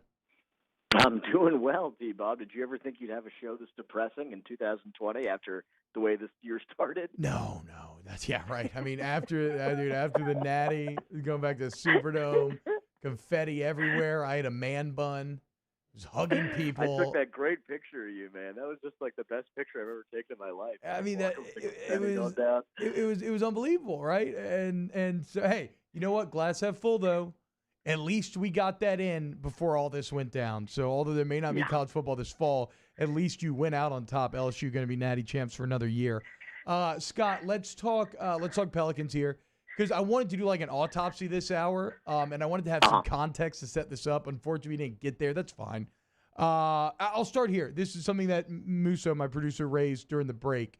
Does Zion Williamson see time in these next two meaningless games? As if you missed it over the weekend, the Pelicans' playoff chances have been eliminated. What I had heard initially was that whenever they were eliminated, that he would get shut down. Just, out of have you heard this word before? Precaution. But I don't know, with the scrutiny they've kind of gotten over it, and with, just the fact that he doesn't look particularly sharp, I wouldn't be surprised if he gets a little time. I don't think they'll push his minutes or anything like that, but this is a good opportunity for him to play some, him to learn some, and him to, actually get some run when he's not going to get any for the next, couple months. So I do, I think they should play him. We'll probably find out today from Alvin Gentry. Actually, it'll be a game time decision. I don't know who I'm kidding. But he I would expect he won't play, but I hope he does. I think, this is a good opportunity to see Frank Jackson, Nickeil Alexander-Walker, Jackson Hayes. Like, you can see all those guys and not have to see the rest. So, one more on Zion before we talk about some other members of this organization. I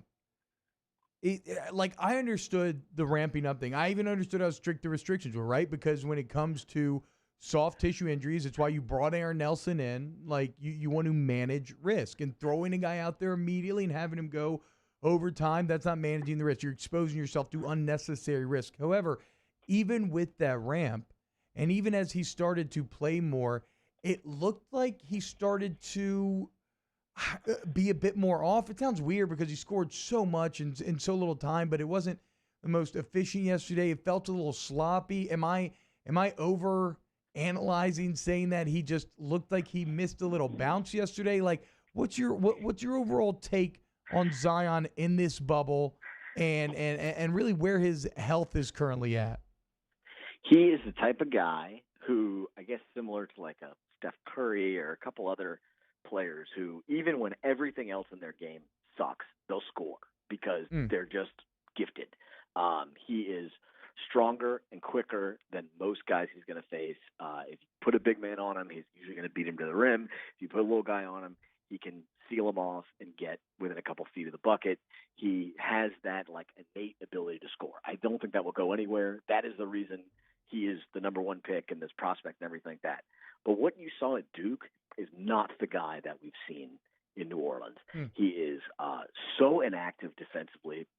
He looks lost defensively a lot of the time. He is not really doing anything else offensively. Sets a handful of screens and basically rolls off.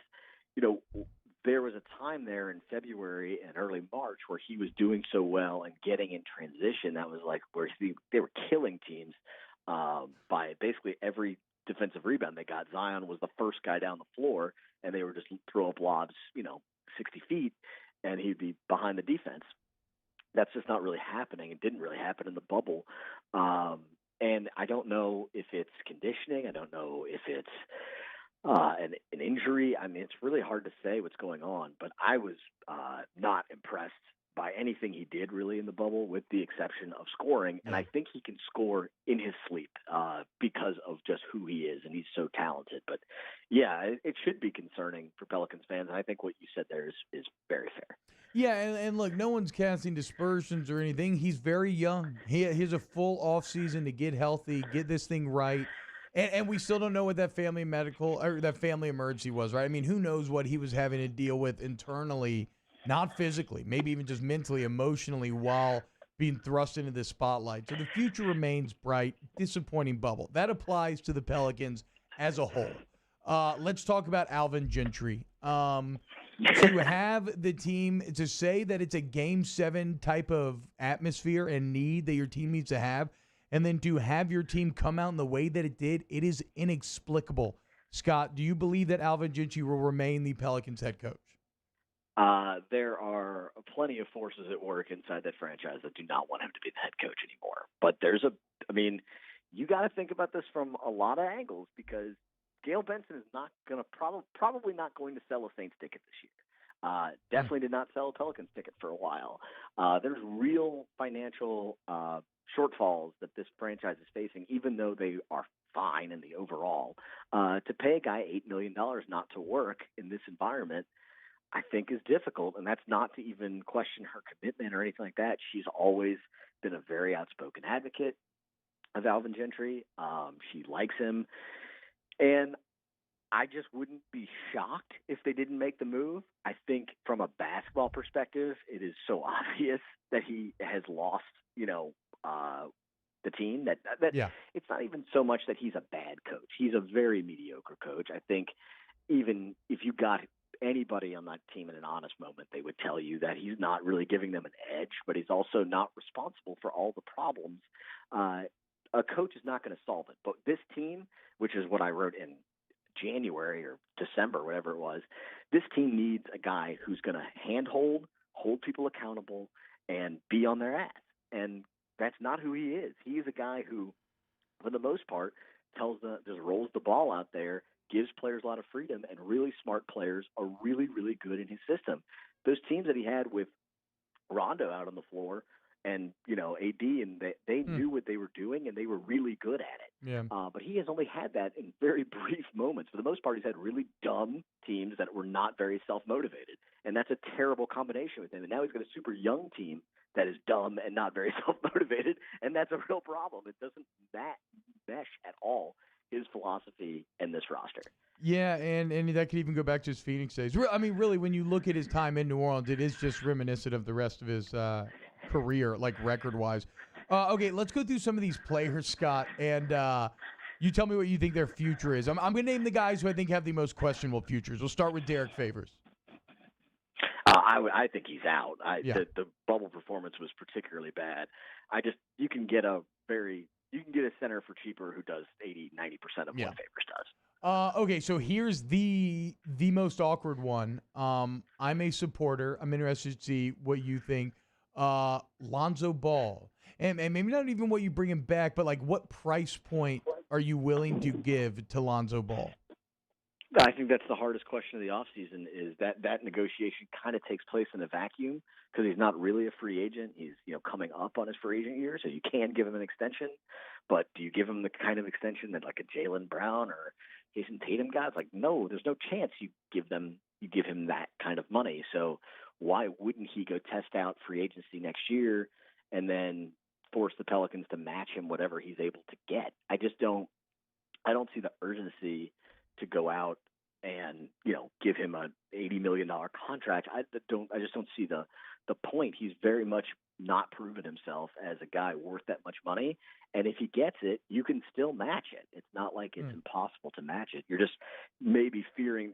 The hope is that you get him at a little bit of a discount by negotiating as one team instead of negotiating against 29 others. But based on what he did in the bubble, I don't know how you can possibly sit down and think this guy's your long-term point guard until you see him with another season under his belt. I mean, he looked really bad. Like that he looked terrible in the bubble. Okay, he was bad.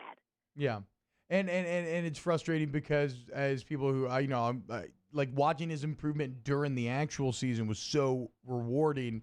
To watch it kind of fall flat in the face, it just makes him really hard to judge. But that's a great point by Scott. So what you're saying there is that, like, yeah, if you go ahead and pay him now, you maybe get a slight discount, but the risk of him not working out is greater than maybe paying a little extra on the back end if indeed he does work out. Especially, I mean, he had a nice combination with Zion, so that's like the biggest driving force for him. But, it's really hard to tell. Okay. Do you think J.J. Redick sticks around after the Pelicans ruined his playoff streak? He's got one more year. Okay, so he signed a 2-year deal. I was under the impression he was on a 1-year deal. No, there's the reason he came to New Orleans was it was a 2-year deal. Okay. And then what about, like, when you look at the bench, right, there are some exciting young pieces. I like Jackson Hayes. Them kind of leading the third quarter comeback, like Frank Jackson, whatever. That was interesting in and of its own right. But what do you think this team still needs? To me, it feels like they need somebody with an edge. Like they need a dog. They need an enforcer. They need somebody who's gonna be a little meaner. They feel very nice right now. They are the quietest team I've ever been around, and this team has been quiet for a long time because AD was not a loud guy, and neither is Drew. But they're the quietest team I've ever been around. Alvin Gentry would tell you they're the quietest team he's ever been around, and he's been around a really long time. They're a bunch of nice guys, good citizens. They are soft, S-O-F-T, soft. They are, when they get punched in the mouth, they do not respond. They do not get up for every game. Like, they don't care that much if they lose. Like, you have Josh Hart, kind of JJ Redick, and nobody else you can count on to actually, when they're on the floor, be bringing it in those minutes. Yeah. And they need somebody else. And this has been a problem for an extremely long time. Again, with the very rare exception of, like, Rondo, who wasn't that good, but was at least pushing AD on an every night basis. Yeah. Outside of that, you've never had that here. And how they continue to run out teams with just no edge to them is just crazy. Like, I understand that a guy like Jimmy Butler is really rare in the league. It's hard to find that guy. Yeah.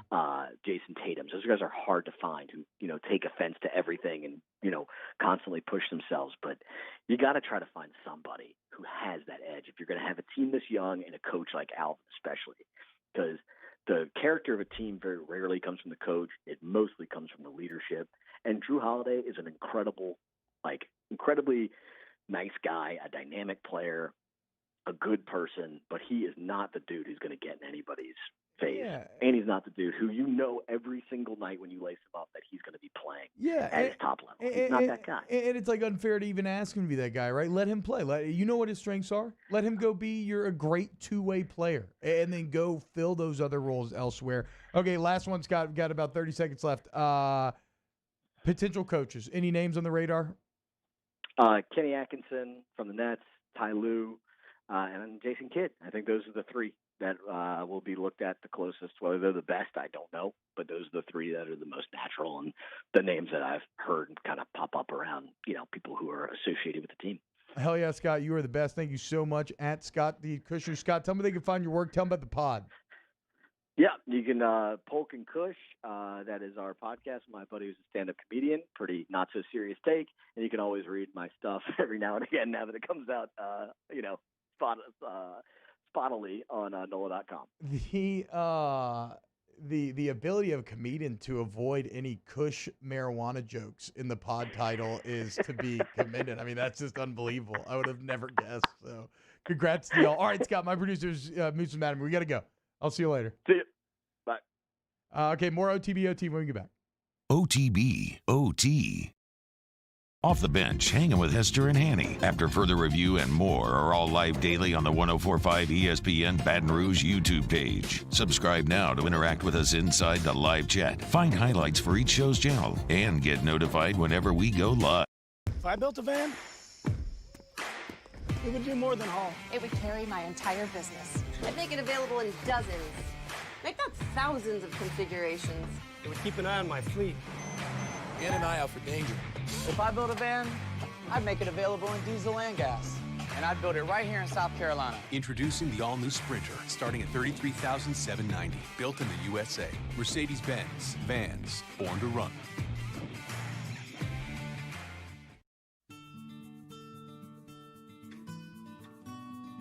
This is a house call.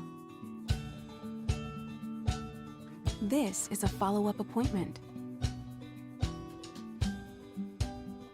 This is a diabetes checkup. This isn't just more convenient care, it's more advanced care. This is innovating healthcare at Louisiana's #1 hospital, Ochsner. ServiceMaster Elite create clean, disinfected work environments. As a local business, we take pride in serving the New Orleans and Baton Rouge areas. Our cleaning protocols follow CDC and OSHA standards for healthcare settings, offices, senior living, restaurants, and industrial plants. Contact ServiceMaster Elite to get your operation ready for reopening with germ disinfection cleaning. ServiceMaster Elite, the trusted choice in professional cleaning since 1996.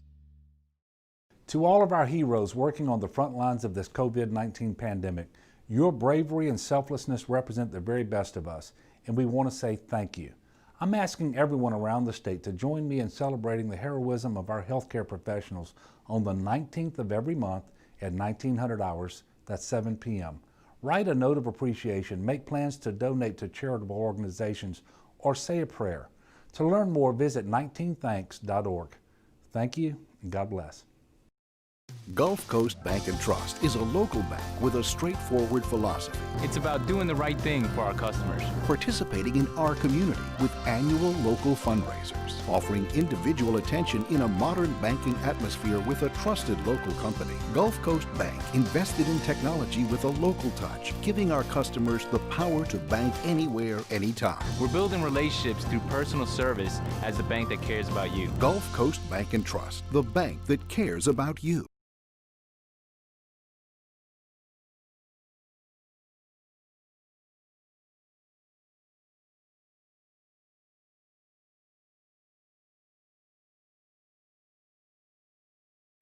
Gulf Coast Bank and Trust is a local bank with a straightforward philosophy. It's about doing the right thing for our customers. Participating in our community with annual local fundraisers. Offering individual attention in a modern banking atmosphere with a trusted local company. Gulf Coast Bank invested in technology with a local touch, giving our customers the power to bank anywhere, anytime. We're building relationships through personal service as the bank that cares about you. Gulf Coast Bank and Trust, the bank that cares about you.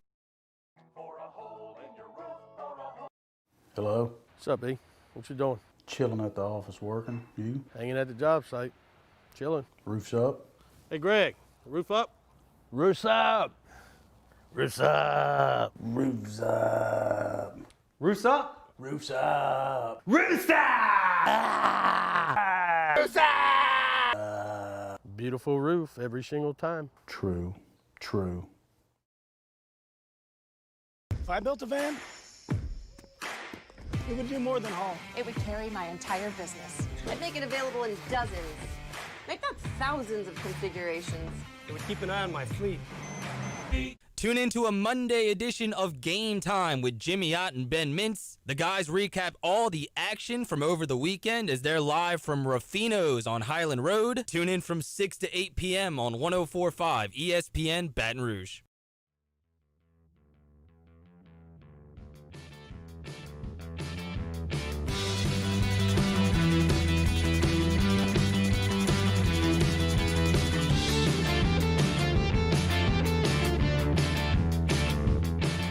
OTB OT with T-Bob Hebert, ESPN Baton Rouge, New Orleans, Alexandria.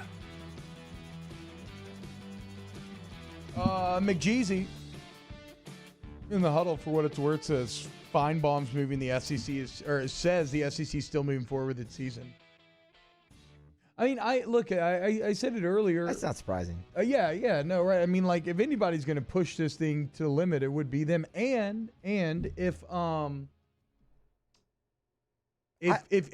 they were to come up with like hard screening, a comprehensive plan, like, yeah, maybe they have the resources to pull it off potentially. What were we going to say, Matt? No, I mean, I would just argue the SEC's handled this the best out of any conference from the start. They've never been just so quick to rush to a decision. They've always taken their time, whether it was with baseball, whether it was with the rest of spring sports. I mean, they waited for a while to cancel the SEC baseball tournament. They did have to cancel the basketball tournament pretty quick, but then even when the schedule came out, they pushed it back to September 26th to give themselves even more time to look at something, and they just seem to have been on top of it better than anyone. So that doesn't surprise me at all that they haven't just said, we're in with the Big Ten and the Pac-12. I don't think I'm educated enough from like a PR standpoint to know what the play is there, because that is kind of almost a fascinating side conversation you could have, as like the politicking and power positioning of like, okay, if we're the first to do it, what kind of benefits does that get versus, do we want to seem proactive, reactive? There's always like, you want to be a mixture of the two. The SEC has definitely erred on being the side of being more reactive, but in an era where you are like, one of the main problems in all this that we're constantly getting new information, right? I think there's something to be said for being a bit more reactive in a situation like that. And this is the thing, like, all of y'all, or not all of y'all, excuse me, but, a portion of y'all believe that Ross is, part of the conspiracy and hates college football and is trying to shut it down. If you actually read the Hart article, The doctor that's bringing all these problems up said, well, no, there is a path to play. It just requires more testing. And so something like the SEC could potentially still make that happen. So I wonder, like, the Power 5 fall championships, the college football playoff exists independently of the NCAA. Right. I wonder if the SEC can operate independently of these other Power 5 conferences. I guess I see no reason why not. I mean, that's been a thing. I mean, Greg Sankey said earlier that it doesn't have to take a uniform decision for us to play. Yeah. So, all right, we'll see. We'll see what happens in college football. I guess we're all just assuming that if the other big ones dump out, then SEC does as well. Maybe not. As we said, there will be less. Just means more. Okay. It makes more, too. So they'll be the last. Well, except for the Big Ten. It's National Lazy Day. That was a fun topic that I had on the document today. Man. I said, what are your favorite lazy day activities? Playing video games, watching movies, sleeping. I'm not going to read this last one. You can probably guess what it is. I'm probably video games. Yeah, I like to sleep in on the lazy day, man. Maybe just lazy rainy day, sleep in, watch some TV. Danny, what do you like to do? Cuddle up with a beautiful female? Definitely sleep in. Okay. And, great that y'all work on a morning show. Danny has to drive an hour in the morning, and my man likes to sleep in. Good luck. You're waking up at 3 every day. Well, I take a nap when I get back. So. Okay, yeah, there you go. All right, hey, everybody have a great day. We'll see what we talk about tomorrow. Danny Musso, great job, y'all. We'll see you tomorrow. OTB, OT. If I built a van,